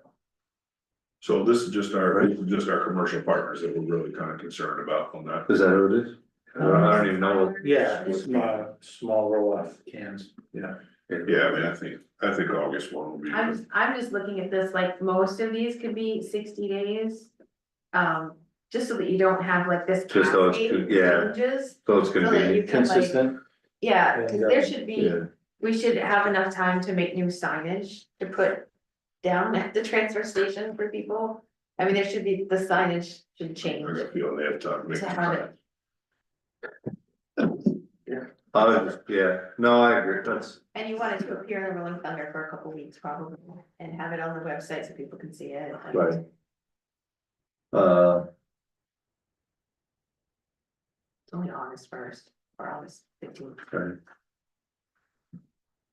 August 1st, August 15th, either one of those. August 1st, August 1st, yeah. 45 days. Yeah, Yeah. it's 45 days, That's 6 weeks, yeah. yeah, Yeah. August 1st. Down the street, except for the stickers is January Except for 1st, You know, if you do it for all of them, the tires, the shingles, everything, Yeah, clean sweep, like it. keep it simple, I like that idea. Yeah, it's. Do we accept the resolution as stated, does that work? So except, yeah. Yeah. Yeah, I think so. All those in favor of resolution 2558 as stated? Please signify by saying aye. Aye. All those opposed say nay. Ayes have it, 2558 passes. Did we, You guys all doing that? address changes to the recycling already somewhere, or is that a separate thing? That we're still working on, or? In terms of not accepting a couple of materials, I think we said that the two materials that we wouldn't recommend continuing to do would be glass and the plastics other than number 2. Right, so was that immediate after the last meeting, or does that have a date to it? We, Do I I throw don't out think, we haven't made any glass? notifications. What's that? So do I throw out 3 bags of glass and collect it at home? Well, I mean, we just, if people brought those materials up, we would just end up throwing it in the trash. Because there's no effective recycling market. So we technically haven't been recycling all of those things. Well, so what we've been doing with the glass is crushing it and basically mixing it with fill material. Right. But that's labor intensive. I mean, it takes time, and then you got crushed glass and you got dust, and we'd rather just not try to do that and just let it go in the trash for the amount that we get. It's not really cost effective. Obviously, the number 2 plastics, the cardboard, newsprint, all that stuff is good, it's all good. Does that have, like, So is it, so timing, is it already like done? No, Or it isn't done, we haven't made any, announcements about that, we're no longer recycling it, we could just do that anytime. Yeah. If do we want to do that at Just the lump same it time in. we announce these changes to these other fees? Yeah, that's fine, we And can then say, just like Yeah. changes, wholesale changes? Yeah, as long as one will no longer accept glass and those plastics, different plastics other than number 2. as recyclable. As recyclables, right, yeah, we'll still take them. Yeah, I'm We'll no throwing longer it away. recycle. It's gonna be in a bag, I promise. Save fuel from separate. Alright. Does that work? Wholesale change August 1st. Alright, moving on to resolution 2559. Gold. Resolved that the town council approve and ratify the 2025 airport capital improvement program CIP grant agreements with the Federal Aviation Administration, project awards and contracts in accordance with FAA regulations and Maine Department of Transportation and DOT regulations. Look for a motion from the council. Make a motion, we adopt resolution 2559. I'll second. Moved and seconded.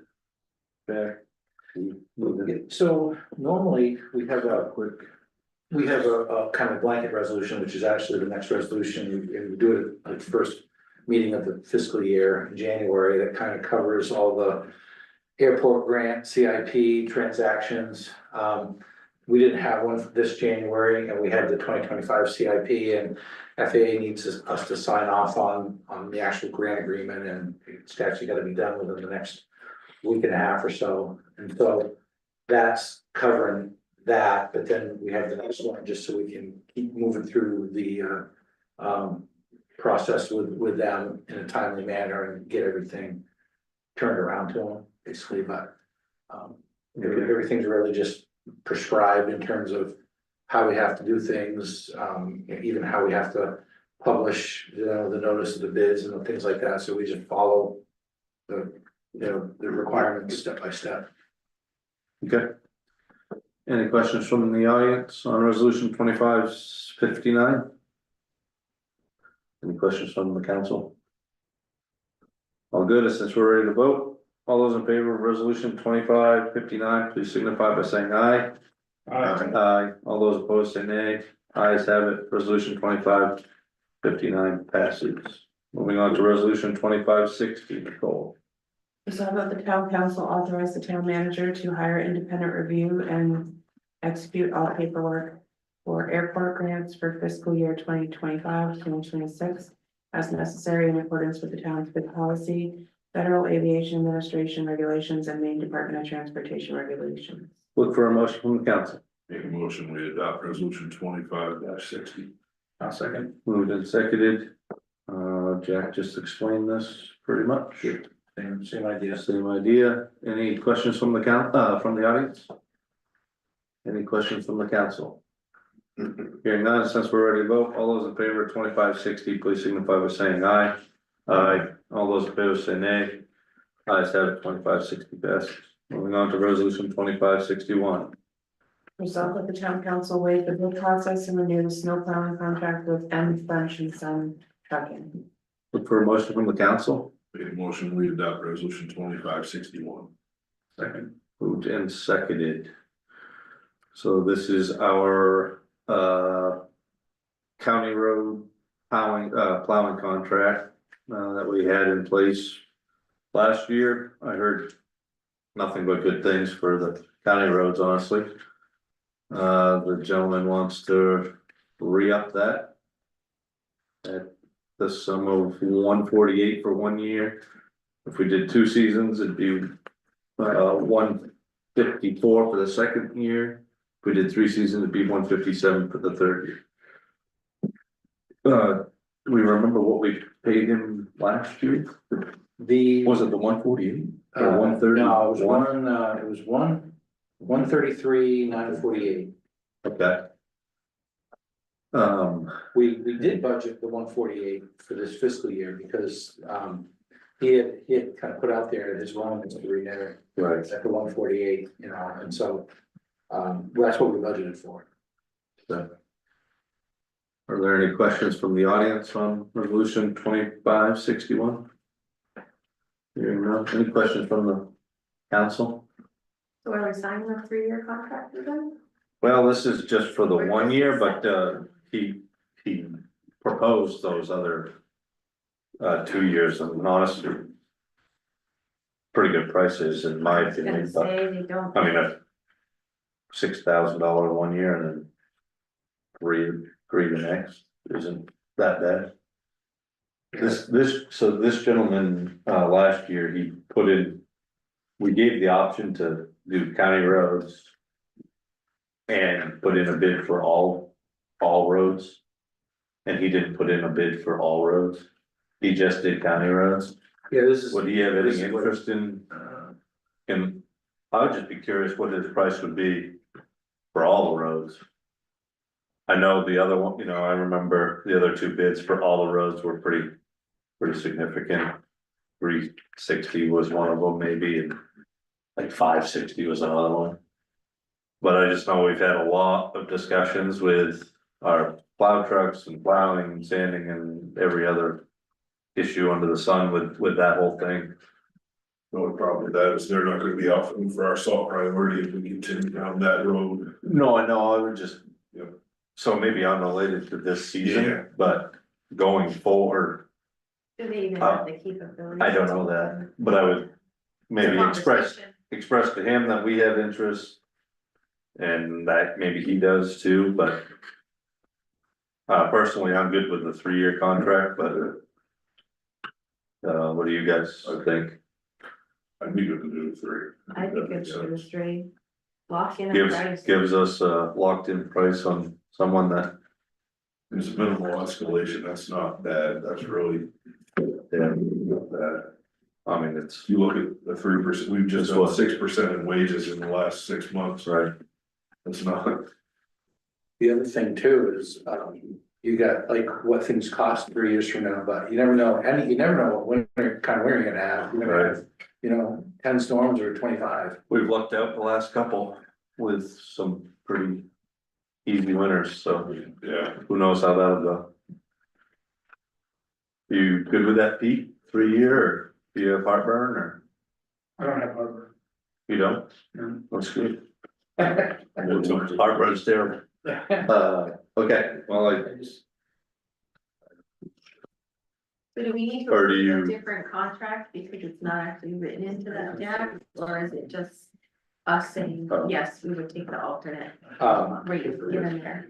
If you authorize the 3-year, then it would be just a rewrite of this, for, a renewed term and renewed price, that's all, we just move ahead. we would accept resolution 2561 for a 3-year. Contract with M French and Son Trucking for the plowing.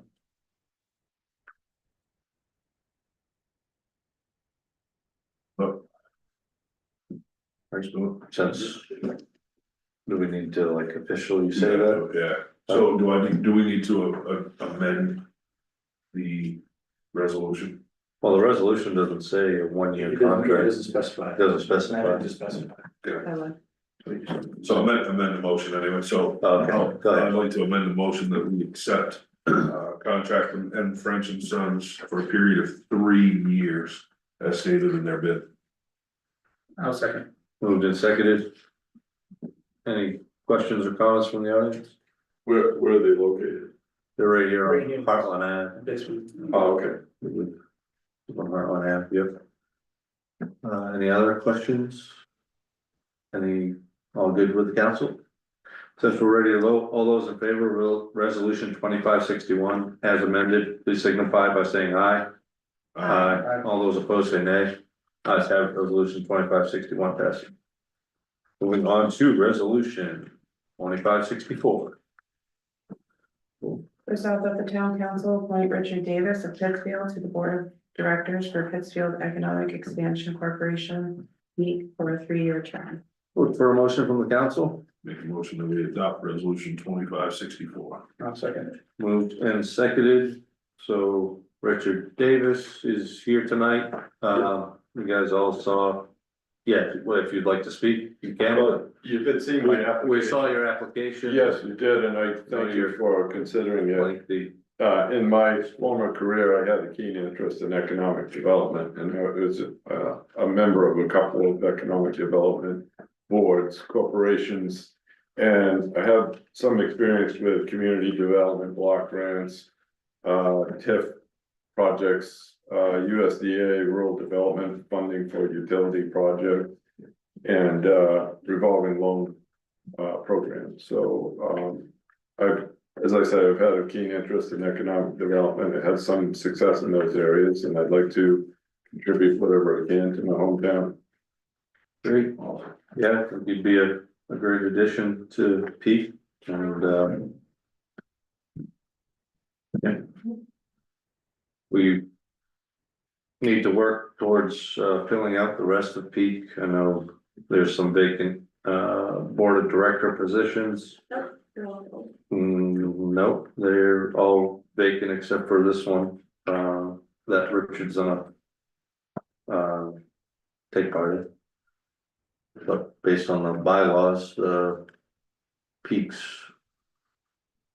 any members of Peak, their, terms ran out in 2024. They can't renew their own terms. The council has to renew their terms. And nothing has come to the council since 2021. We need to revisit that because. We visited it with the town attorneys. For I'd like to council. see the letter of advice from the town attorney then, because that wasn't what we discussed. Jack sat in on our meeting last time and we reviewed it and. He hadn't mentioned that, so I think. Well, have I think the letter of advice from them. we talked about the filling an empty term versus Mhm. filling a portion of an unexpired term, because there were two people that came to the Peak meeting. Yeah. One was, someone that was gonna fill 2 years out of 3, which I think Pete did that as Pete, but then I think that's the reason we brought, Rick to here is to have the council establish that term. So I think that's what's being referred to as where the bylaws say that the terms are filled by the council, but then unexpired vacancies can be filled until the next re-up. Mhm. So I think that's By why the Peak members. the Peak members can fill, the portion of an unexpired term, like what we're doing here with the runoff. Right, Pete can do that, but I think to re-up a 3-year term, I think it's supposed to come to the council. And so I think that's what. but I think there's, Jason said 2021, I think there was a meeting that was missed in there. Cause No. there have been reappointments. The latter, was the week. I've been on this council and I promise you, there has not been another resolution for Peak appointments. Since I've been on. It was the meeting before I, It was 2021 and we haven't seen one since. was right. Oh, It ran out in 2024. And the council hasn't voted to put anybody else on here until tonight with Richard. So. We have me as the mayor, we have Jack as the town manager, and we will soon have. Richard, assuming it is approved tonight, as a resident. And those are the only members that are on Peak. I think there are some people who attended that meeting who are under the misconception that they are members, and we found the bylaws to be somewhat confusing. That's why, well, so we had the town attorney verify the bylaws in the way that they are written, and we have the latest resolution. And that's more or less why we, Did the I attorney, mean, yeah, did the attorney offer any suggestions for amending the bylaws to make them more clear? Because we found them confusing. well, I mean, I think that would be. Maybe Pete themselves would amend. The bylaws, once you actually have members assigned to Pete. But you don't have that, The right? board can amend, I think the Peak board can amend the bylaws. Right. And really, the only question the attorney had was, was there any resolution since 2021 that would have re-upped, and there's none that I guess anyone's can point to right now. But yeah, he thought it was pretty clear that, if somebody leaves a term early, he could just, fill that. But the actual term renewals would be done here. Right. And I mean, it might have been a pretty regular basis at some point. I don't know. Yeah. Haven't So- seen it. So you're saying that, Richard is a board of 1 right now? That No, there's nobody else? There's a board of 3.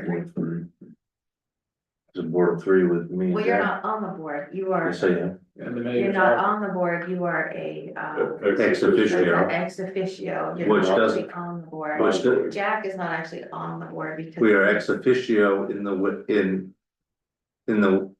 because of the seat we hold, not that we don't have a vote.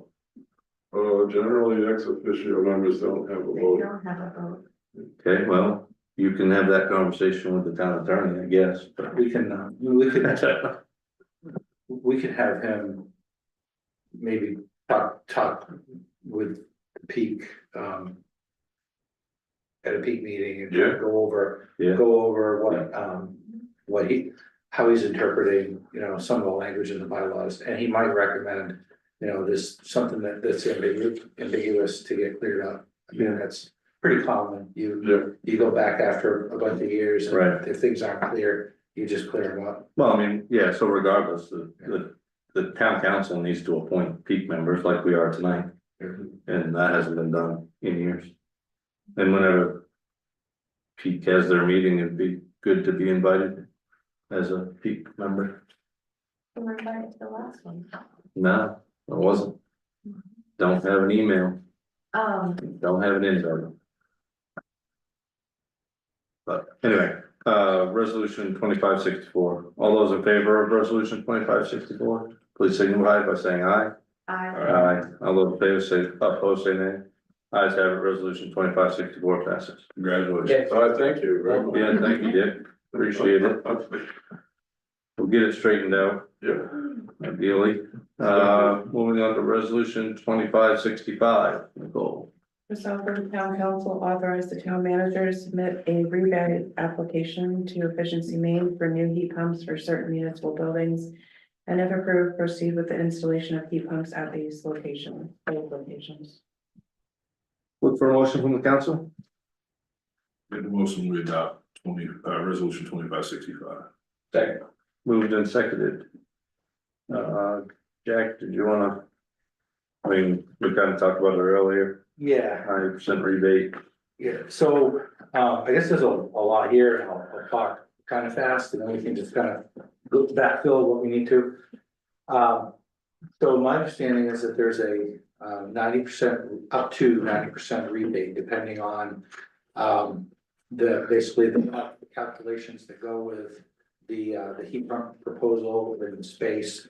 And so you have to do some type of initial assessment, then you actually have to design the system and so forth.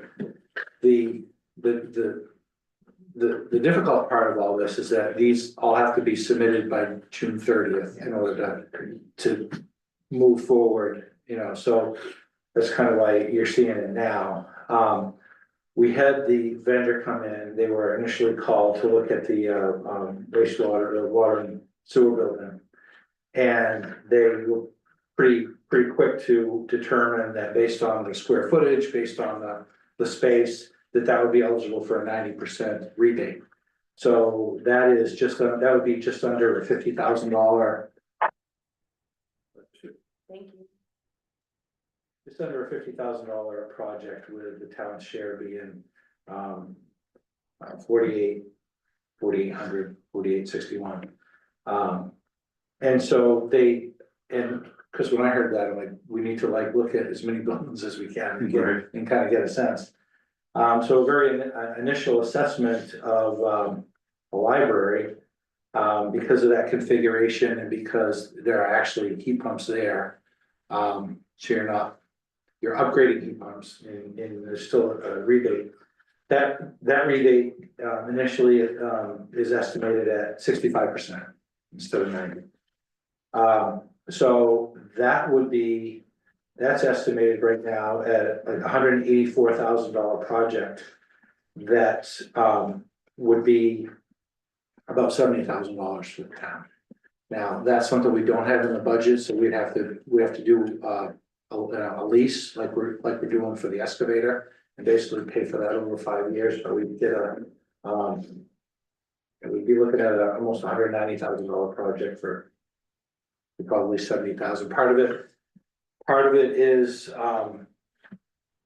had the heat the heat pump portion of our share would be closer to 65, but we actually have to have an engineered plan to go with it to get it. So that's on the table. If we are, I mean, and the thing about that is if if we're looking at heat pumps that are going on 20 years old, and if we do want to replace them, it's going to be hard to find anything better than a 65% rebate on those. what the guy did say was, after he looked at the library, was that the reason we're using so much electricity at the library is because those heat pumps are undersized, they run all the time. And they're inefficient compared to the heat pumps that we would have now. For example, he said that the BTU capacity of those heat pumps were like 48,000. He said his initial estimate would call for over 70,000 BTUs in that space, which is the system that he would propose for this. So part of it is, if it's inevitable that we're gonna have to do that, then I'm not sure there'd be a better time than maybe this thing could get renewed again, extended again. But we're in a pretty good program opportunity at this point. So that's the library. The town office, I had a look at that, that is estimated at a 84% rebate.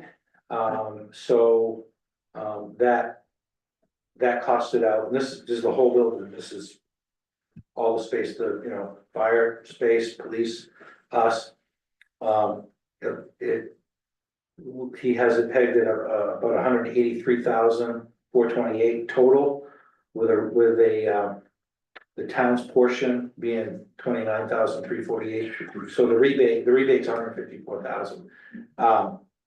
That's something that, and as I look at the capital budgets, we have municipal building capital reserve, we have fire station capital reserve, and we even have some police station capital reserve. If we take pieces of all those, we can cover the town share of that. And so the engineering that's gonna have to go with that, we'd probably be looking at, I'm gonna say 33 to 35,000 total out of our pocket, which we could cover. The library one, on the other hand, like I said, we'd have to meet that obligation with a lease to own. Very similar to what we'll be doing with the excavator. And then the other one that they looked at, the Public Works Garage, that estimates at a 90% rebate. Looks like just under 100 grand, with a rebate of 89,250, which would be just under, I'm guessing maybe 11 grand out of pocket for the Public Works.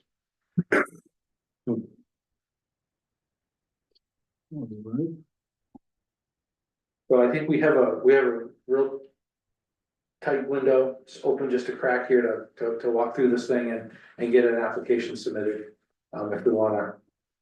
And Can our portion be covered by, like, in-kind work? it'll be cash, because it'll have to be. I wasn't sure about there's some engineering firms, in town, or But see, for the engineering. what aspect. really put us under the gun is that the contractor has someone that he can sub to get the engineering, because everything has to go into the application before June 30th, so we basically in here crunching numbers over the next 10, 12 days, Oh, wow. 15 days. They said, I do have somebody that can come in and do it, get it in. Not getting that kind of money any other way, I don't think. Go ahead, devil's advocate, I see you. You can play it this time. Look, I agree with the deal, right? I mean, if we were going to move that direction, now's the time to obviously do it. What is their anticipated additional load on the electric, and how have we done any kind of cost analysis? Because I've never done one where heat pumps work out. But that's, obviously I'm a little biased, right? So I come from a world that would not. Yeah, support I mean- heat pumps. The short answer to your question is that there's so much money being thrown at these to subsidize them, that the only way we're gonna get the subsidy is to be able to show the payback, to show that that investment that Efficiency Maine is gonna give is worthy of, right, with the energy savings, the electricity, the minimal increase in electricity compared with the reduction in fossil fuel. So it almost, and that initial calculation is some of the driver for whether the subsidies 90% or there's 84% or there's 65%. Some of these, I didn't mention, the water department pump house estimated reimbursement rate 44%. But it's only about a $5,000 project, so it's almost half of a rebate there. And I didn't mention McCarty Road Water Plant, 34% rebate. Those costs are different because they probably had different paybacks. So I think it's almost, if there's not the payback, we're not gonna get that level of subsidy and. I mean, we saw the electric bill for the library in 3 months. So we know those need to be changed out. They're inefficient, they're old, they're undersized, they're running all the So they're time. running all the time, and not only that, but they're heating the rotunda, so there's a lot of heat that's going up, and so I think part of this is gonna be to try to make sure that heat's Staying. circulating. Yeah. Well, what's your issue? Okay, Huh? The difference between what's promised and what's reality is the time you sign a contract. They don't work out. I've never seen them work out. I just have never seen it happen, but. I don't know. I see the other side of the math, right? I work the other side of the numbers daily, so. I know where the rebates come from. The rebates come from power suppliers. So they're incentivized by the people who will eventually it's benefit, get the benefit. right? So that's where your rebates tend to come from, right? So, Right, but there is I mean, you do get offsets, I mean, obviously. the general consensus is what it is, right? I agree with the deal. If the deal is unbelievable to take advantage of that, I see it. I always see it as supplemental. I always see heat pumps as a shoulder month and an air conditioning, right? It's never a peak season because they will never keep up and match BTU for BTU. And it won't happen. You couldn't size this building big, the heat pumps would cover every inch of the building to make that up. So, and there is, fuel assisted heat pump units for a reason now, because in cold climates like we live in, their 0-degree heat pumps cannot keep up with the cold that we experience. So it's one of those things where I just hate to see us, I mean, the spend is minimal. I see that. I agree with that. I just think that we would then, the implementation of using those has to be offset with some like, hey, it's 5 below today, we should really Shouldn't be cranking those. run a fuel system, right? Right. It's back them down. I quizzed the guy on the efficiency and down to what temperature. Yep. And he explained to me that the units, these are not sort of the normal type residential units. Sure. You and I would put in our houses. But he's telling me that he's getting over 90% efficiency down 10 below 0, and maybe even a little bit more. Interesting. So to have over 90% efficiency down there means there's only a relatively small number of days that we're gonna be colder than that. So it took a lot of my worry. Without wind, you're not gonna be cold. And they don't matter, the wind doesn't even matter, the wind, if the wind chill outside is pulling it from 0 to 20 below. Sure. It's 0 degrees in terms of the heat pump. Sure. Performance. No, I got you. I mean, fuel oil now is 87% most equipment, propane's 95 or 95 and 97. So yeah, I mean, it does factor in. I've seen the other side of it. So, but it's, as long as I don't know, I wouldn't put all the eggs in one basket for sure. I would definitely maintain our current system. And none of this would pull any heating system out. Right. And because sometimes they say they wanna see us get rid of fossil fuel in order to put this in. We don't have to get rid of anything. Sure. So it's all supplemental. And let me be clear, I have no business dealings with town. It's purely from, I'm a citizen and I know what that expense can be to us, so. We do want redundancy, Yeah, if your whole thing is, on one system and it fails and you're worrying about a freeze up, we're gonna have redundancy. Right. It's good to have a lot of tools in the toolbox. you know, you might not use them all the time, but they're there to be used when you need them. The AC Well, side of we things, do that's need the to benefit use right them. off the top, right? Right, I mean, in the summertime, it's just. We gotta use them intelligently though, like, It's a big one. obviously the library didn't, Well, one would. They don't really really. did.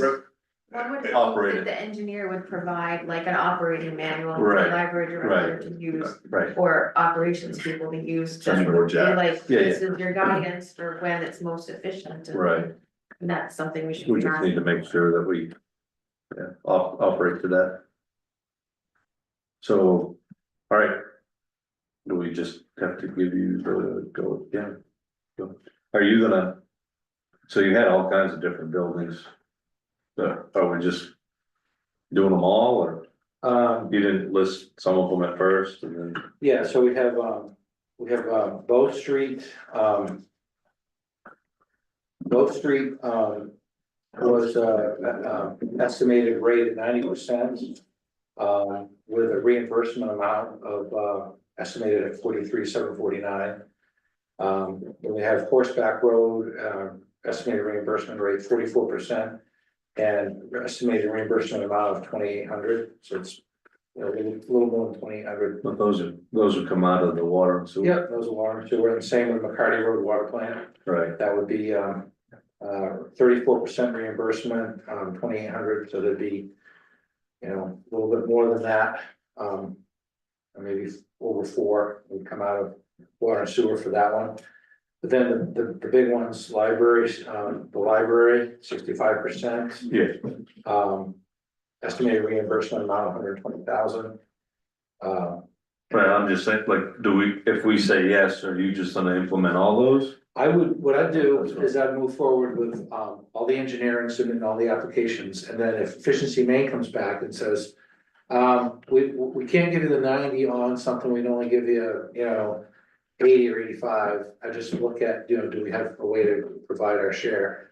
If it came down drastically different, like, okay, you know, it's not 90, it's, you know, 30. I'd probably just pull it, or I would pull it, I mean, Yeah. at that point, or at least come back to you guys and say, do you want to still move ahead? If it came back too low, we wouldn't have the money anyways. Right.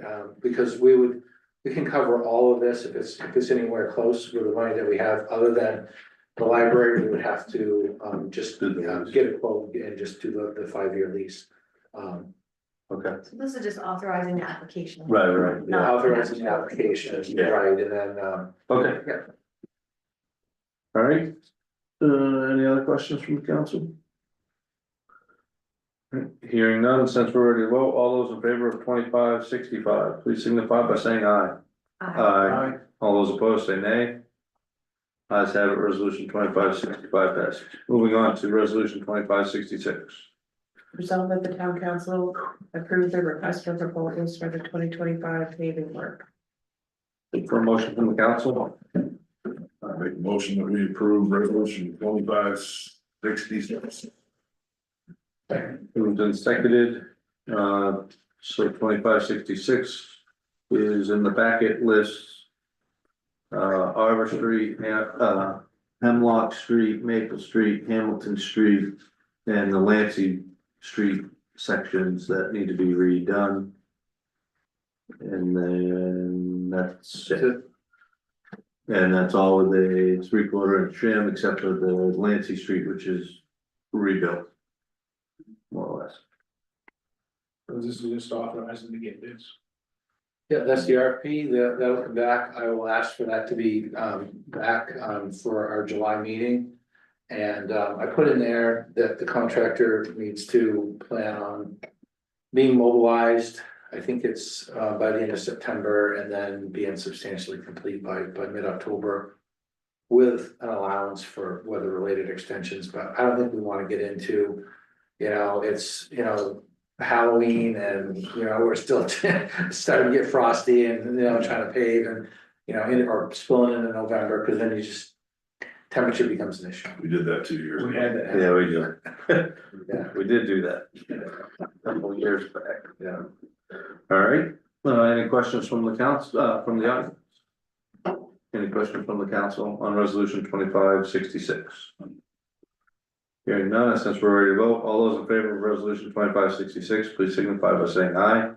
Aye. All those opposed say nay. Ayes have it. Resolution 2566 passes. Moving on to resolution 2567, Nicole. Resolved that the town council designates certain year-end account balances as reserve funds for fiscal year 2025-2026. Look for a motion from the council. Make a motion to approve resolution 2567. I'll second. Moved and seconded. Yeah, if you wanna speak to Yep, it. Back in. yeah, this is just kind of laying out on the list, the different things that we talked about during the budget process. Where we want to make sure that we were utilizing different funds for the FY 25-26 budget. We had funds going into public works equipment. We had some funds from actually revenues from FY 2024. We had proposed to offset some of the costs, cruiser. So basically all this is just appearing as a resolution so that we create, put those amounts into the sub accounts that we have as capital reserves. So that they earmarked. So that they're the earmarked, yeah, Project that we agreed to. for the intended purposes. Yeah. Yep, great. All right, any questions from the audience on resolution 2567? Any questions from the council? All right, since we're ready to vote, all those in favor of resolution 2567, please signify by saying aye. Aye. All those opposed say nay. Ayes have it, resolution 2567 passes. Moving on to resolution 2568, Nicole. Resolved to adopt the following regular meeting schedule for the town council for the remainder of 2025. July 15th, August 19th, September 16th, October 21st, November 18th, December 16th, with special meetings called as necessary. Look for a motion from the council. Make a motion, we adopt resolution 25-68. Second. Moved and seconded, so I asked Jack to kind of put this together. This is something we kind of did last year, the summer months. Obviously, everybody's kind of busy with holidays and vacations and all those types of different things. This year, we don't really have the fall budget season like we did last year. Obviously, we can call a meeting if there's something urgent that Jack needs addressed or whatnot. But we thought, well, it's not a bad thing to just kind of keep the 1 month thing, given you got, Christmas and Thanksgiving and all those different things. So this is kind of what we threw out there, although I thought we were gonna go with the first week of November and the first week of December. Or is that? When I looked at the calendar, Makes sense. it'd be tough, because of Thanksgiving. Well, because of Thanksgiving to, get a meeting turned around. Okay, If. Yep, so that's fine. But I think, and the way that the third Tuesday lands, we're still like 10 days earlier than Christmas, so. Oh. Sort of, Yep, that's fine. Are there any questions or comments from the audience? Any questions, comments, concerns from the council? I think we should keep the 2 meeting a month schedule. Okay.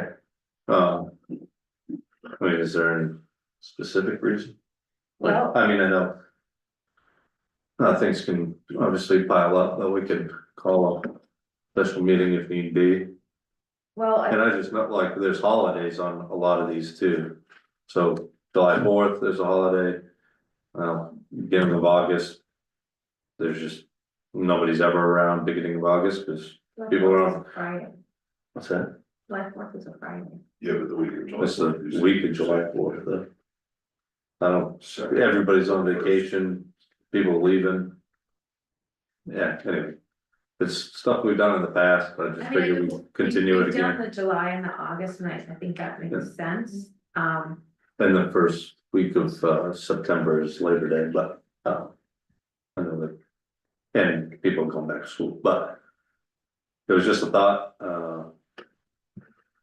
we've done it in the past. I don't mind the July and the August one, my only concern would be, we just put a bunch of bids out.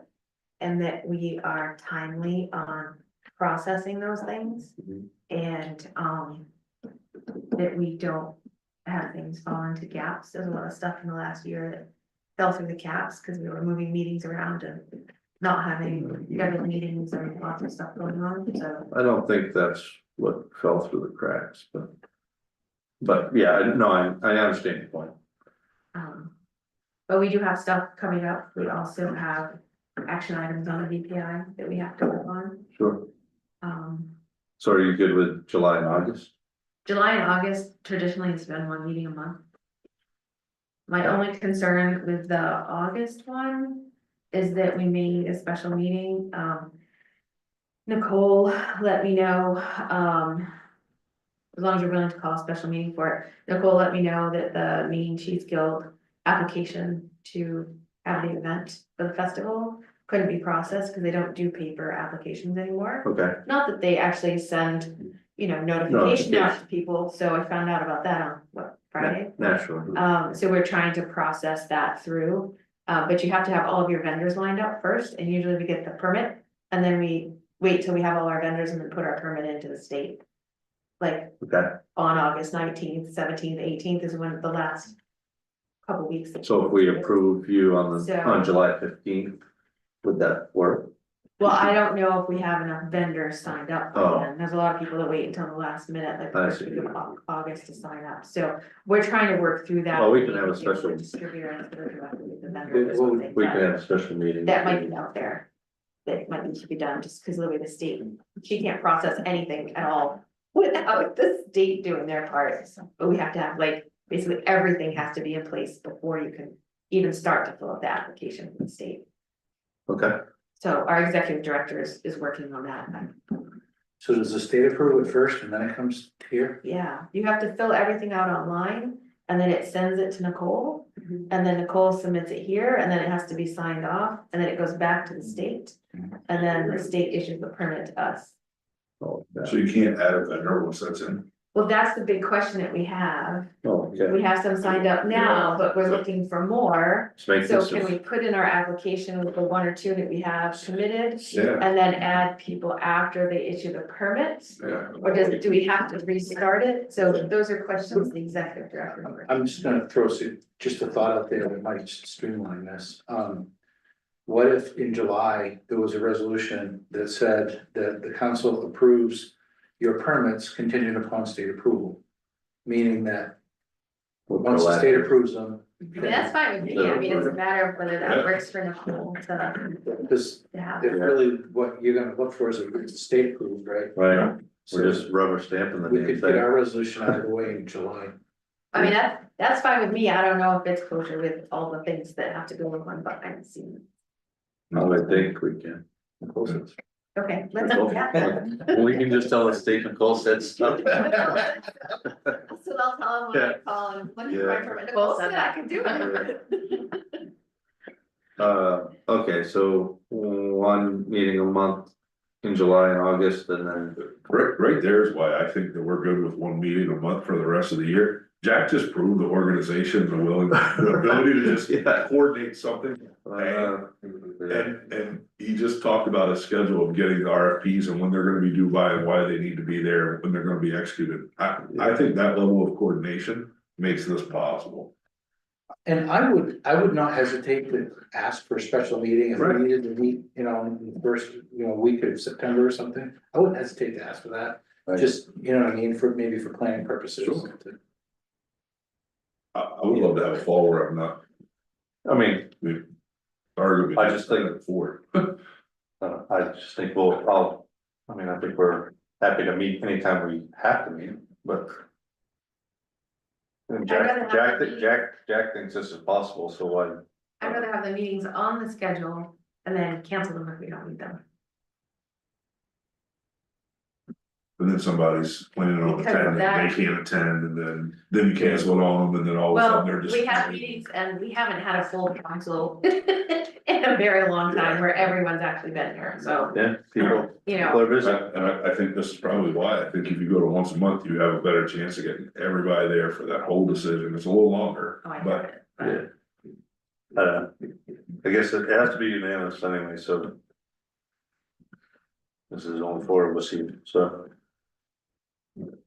Are you, what do you just want the only, I'll go along with one meeting in July and one meeting in August, but I think we should have Okay. two on the schedule through the fall. We can And if we don't need them, we don't need them, and we can revisit it in September after we Right. have some of the paving stuff straightened Yeah. out and we can reassess it, all of that.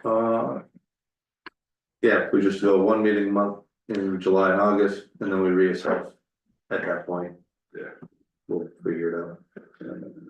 But you can't, I mean, we can't force people to show up, so just it is what it is. Anyway, so if you can amend that motion, Craig?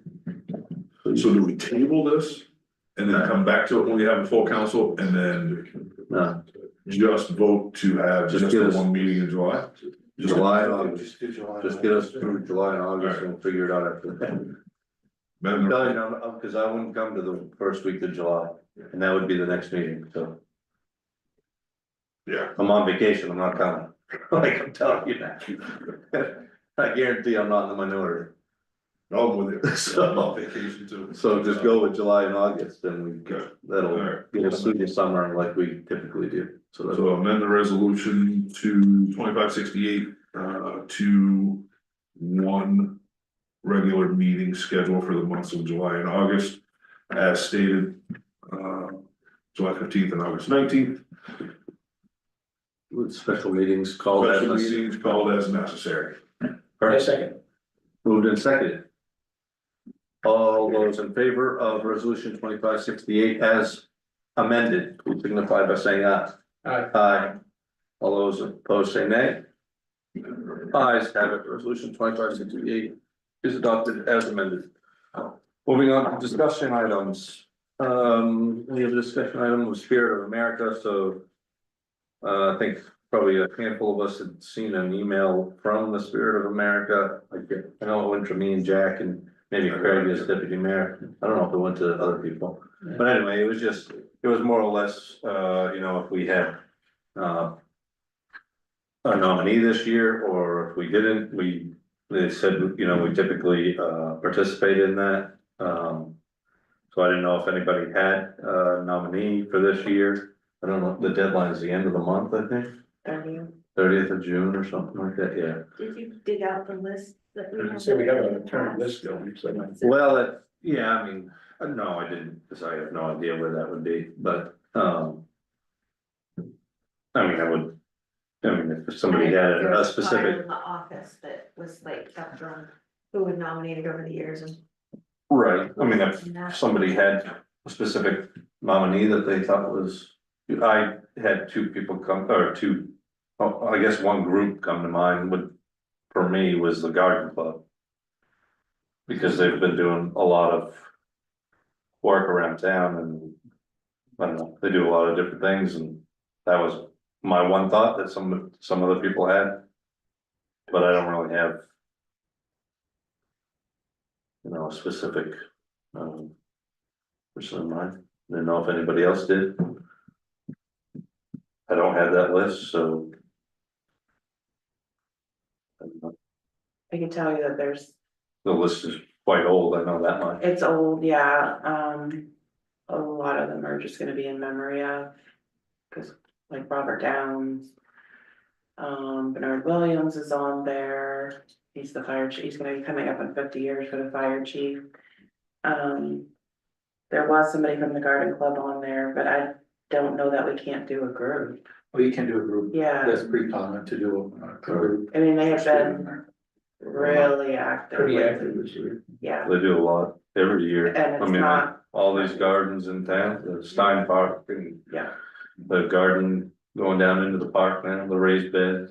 there's a lot of. All the flowers in and out of these buildings. Mhm. I mean, if somebody else got somebody else, that, I'm open to whatever. That was my thought, because I think they do a great job, but. Other people have. I'm fine. I'm on that. Good with that? Cards. Good one. Yeah, I think they do great things, so that's good. And I guess we should pull up that list, cause I do not have it. It would have been in last year's like March meeting or so. Yeah, Usually we discuss it in March, if we get it in by April, find it's it. like a yeah, we should, silver award or something that we've done for so many We should years. just, Woody Moore last year was the, yeah, Woody. so we would have had a list, yeah. Well, he wasn't on the No, list. no, Paul Bertrand It was- received it, Yeah, most of them. We can- some, Yeah. Steve, it'd be good to get that together and updated. And just, the first email, we'll start seeing another email in March, right? So if we can update the list, we could be ready to Right, have this discussion. yeah, We can do that. yeah, usually it's a spring thing. Yeah. Because I think they have a celebration in late June, early July or something. yeah, I think the deadline's end of June. Is that something that we can put on the town website? Oh, yeah, Nominations. Yeah. it is, 6, 7 of us coming up. Right, I mean, Right. Oh, yeah. right, I think there's so many more people that would be more in touch with that than we would be. That's. a good- yeah, I can't say as though I'm super in touch with it. Well, at one point we talked about, this was probably in 2018, 2019, we talked about having a Pittsfield Volunteer Appreciation Day. And rather than like, yeah, we have this award thing that we do to single out one person that represents a great influence on the town, but to do like a Pittsfield Appreciation Day for the volunteers, people that volunteer at the library, through like the Parks and Rec, at the school, you know, all the. At the town people that do council. that, You know, at the town council, you know, there's a lot of ways that people volunteer in town that doesn't necessarily show up or get acknowledged. Honestly, at some point, your brother needs to be brought. Something It like was- that. I agree. It was like a community picnic, ice cream social kind of idea, to celebrate people that volunteer. But I was just saying, Ben volunteers more of his time than, at least to the rec department. Sports and athletics. Well, Yeah, yeah, you can't vote on that, I know. You would never. again, there's no financial gain. Family piece. There's no financial. Okay, that's good. Is there any public comment tonight? No? All set? All right, go to councilor comments. Pete? All set. I'm, All set, I no, don't. I'm not all set. It's 10 after, no, I no, know, it's okay, but, you're good. You know, you're talking about. No, go ahead. It's the seats, you know, I am super excited that, the Bijou group came back and they're a little more organized than they were before. I think they have like a more, or not just a dream, but like a plan to get on the road to get to the dream. And I think the 90-day period of time is gonna be crucial for them to really get in that building and do some assessment and actually see if the dream's gonna be a reality. I think it's gonna be eye-opening for them, and I hope that they can find a way to kind of make it work. And it's like, I would say it's the bright point in the town right now, the optimism around that. You know, we're gonna rip up Main Street, there's gonna be a lot of negativity around that, and we can always say, but look, this is happening. Kind of dangle that in front of people when they're waiting in line to go around traffic controls and stuff, so. A lot of work ahead of them, I wish them well.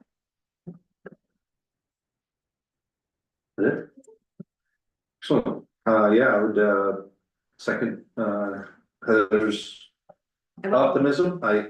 Despite my questions and my, concerns, I am optimistic, and it's been an eyesore for a long time, and I think my uncle and my cousin may have been the only two people that ever went to the theater towards the end. Dollar night was the only night they'd ever go, but, and that's maybe why they shut down, because it was $1 to go see a movie, but they made up for it in concession stands, so I promise you. No, but it's great, and I do hope, I mean, I know, you know, the pavilion out front, or marquee up front, may have not always been there, but it is like, if it was done up right, as you're driving by, it is nice to see and catches your eye, and, you know, if there's an event going on, you can certainly check it out and look at it, so optimistic for that, and certainly willing to help if you guys need a hand with anything. There's probably old drawings at Klein Schmidt, I would guess, maybe. Oh, yeah, we'd love to see it. Maybe, I'm not positive. I know Klein Schmidt has a lot of Pittsfield drawings. So yeah, anyway, willing to help and look forward to seeing what you guys can do in the near future. Right. That said, look for a motion to adjourn. Take a motion to adjourn. That's all.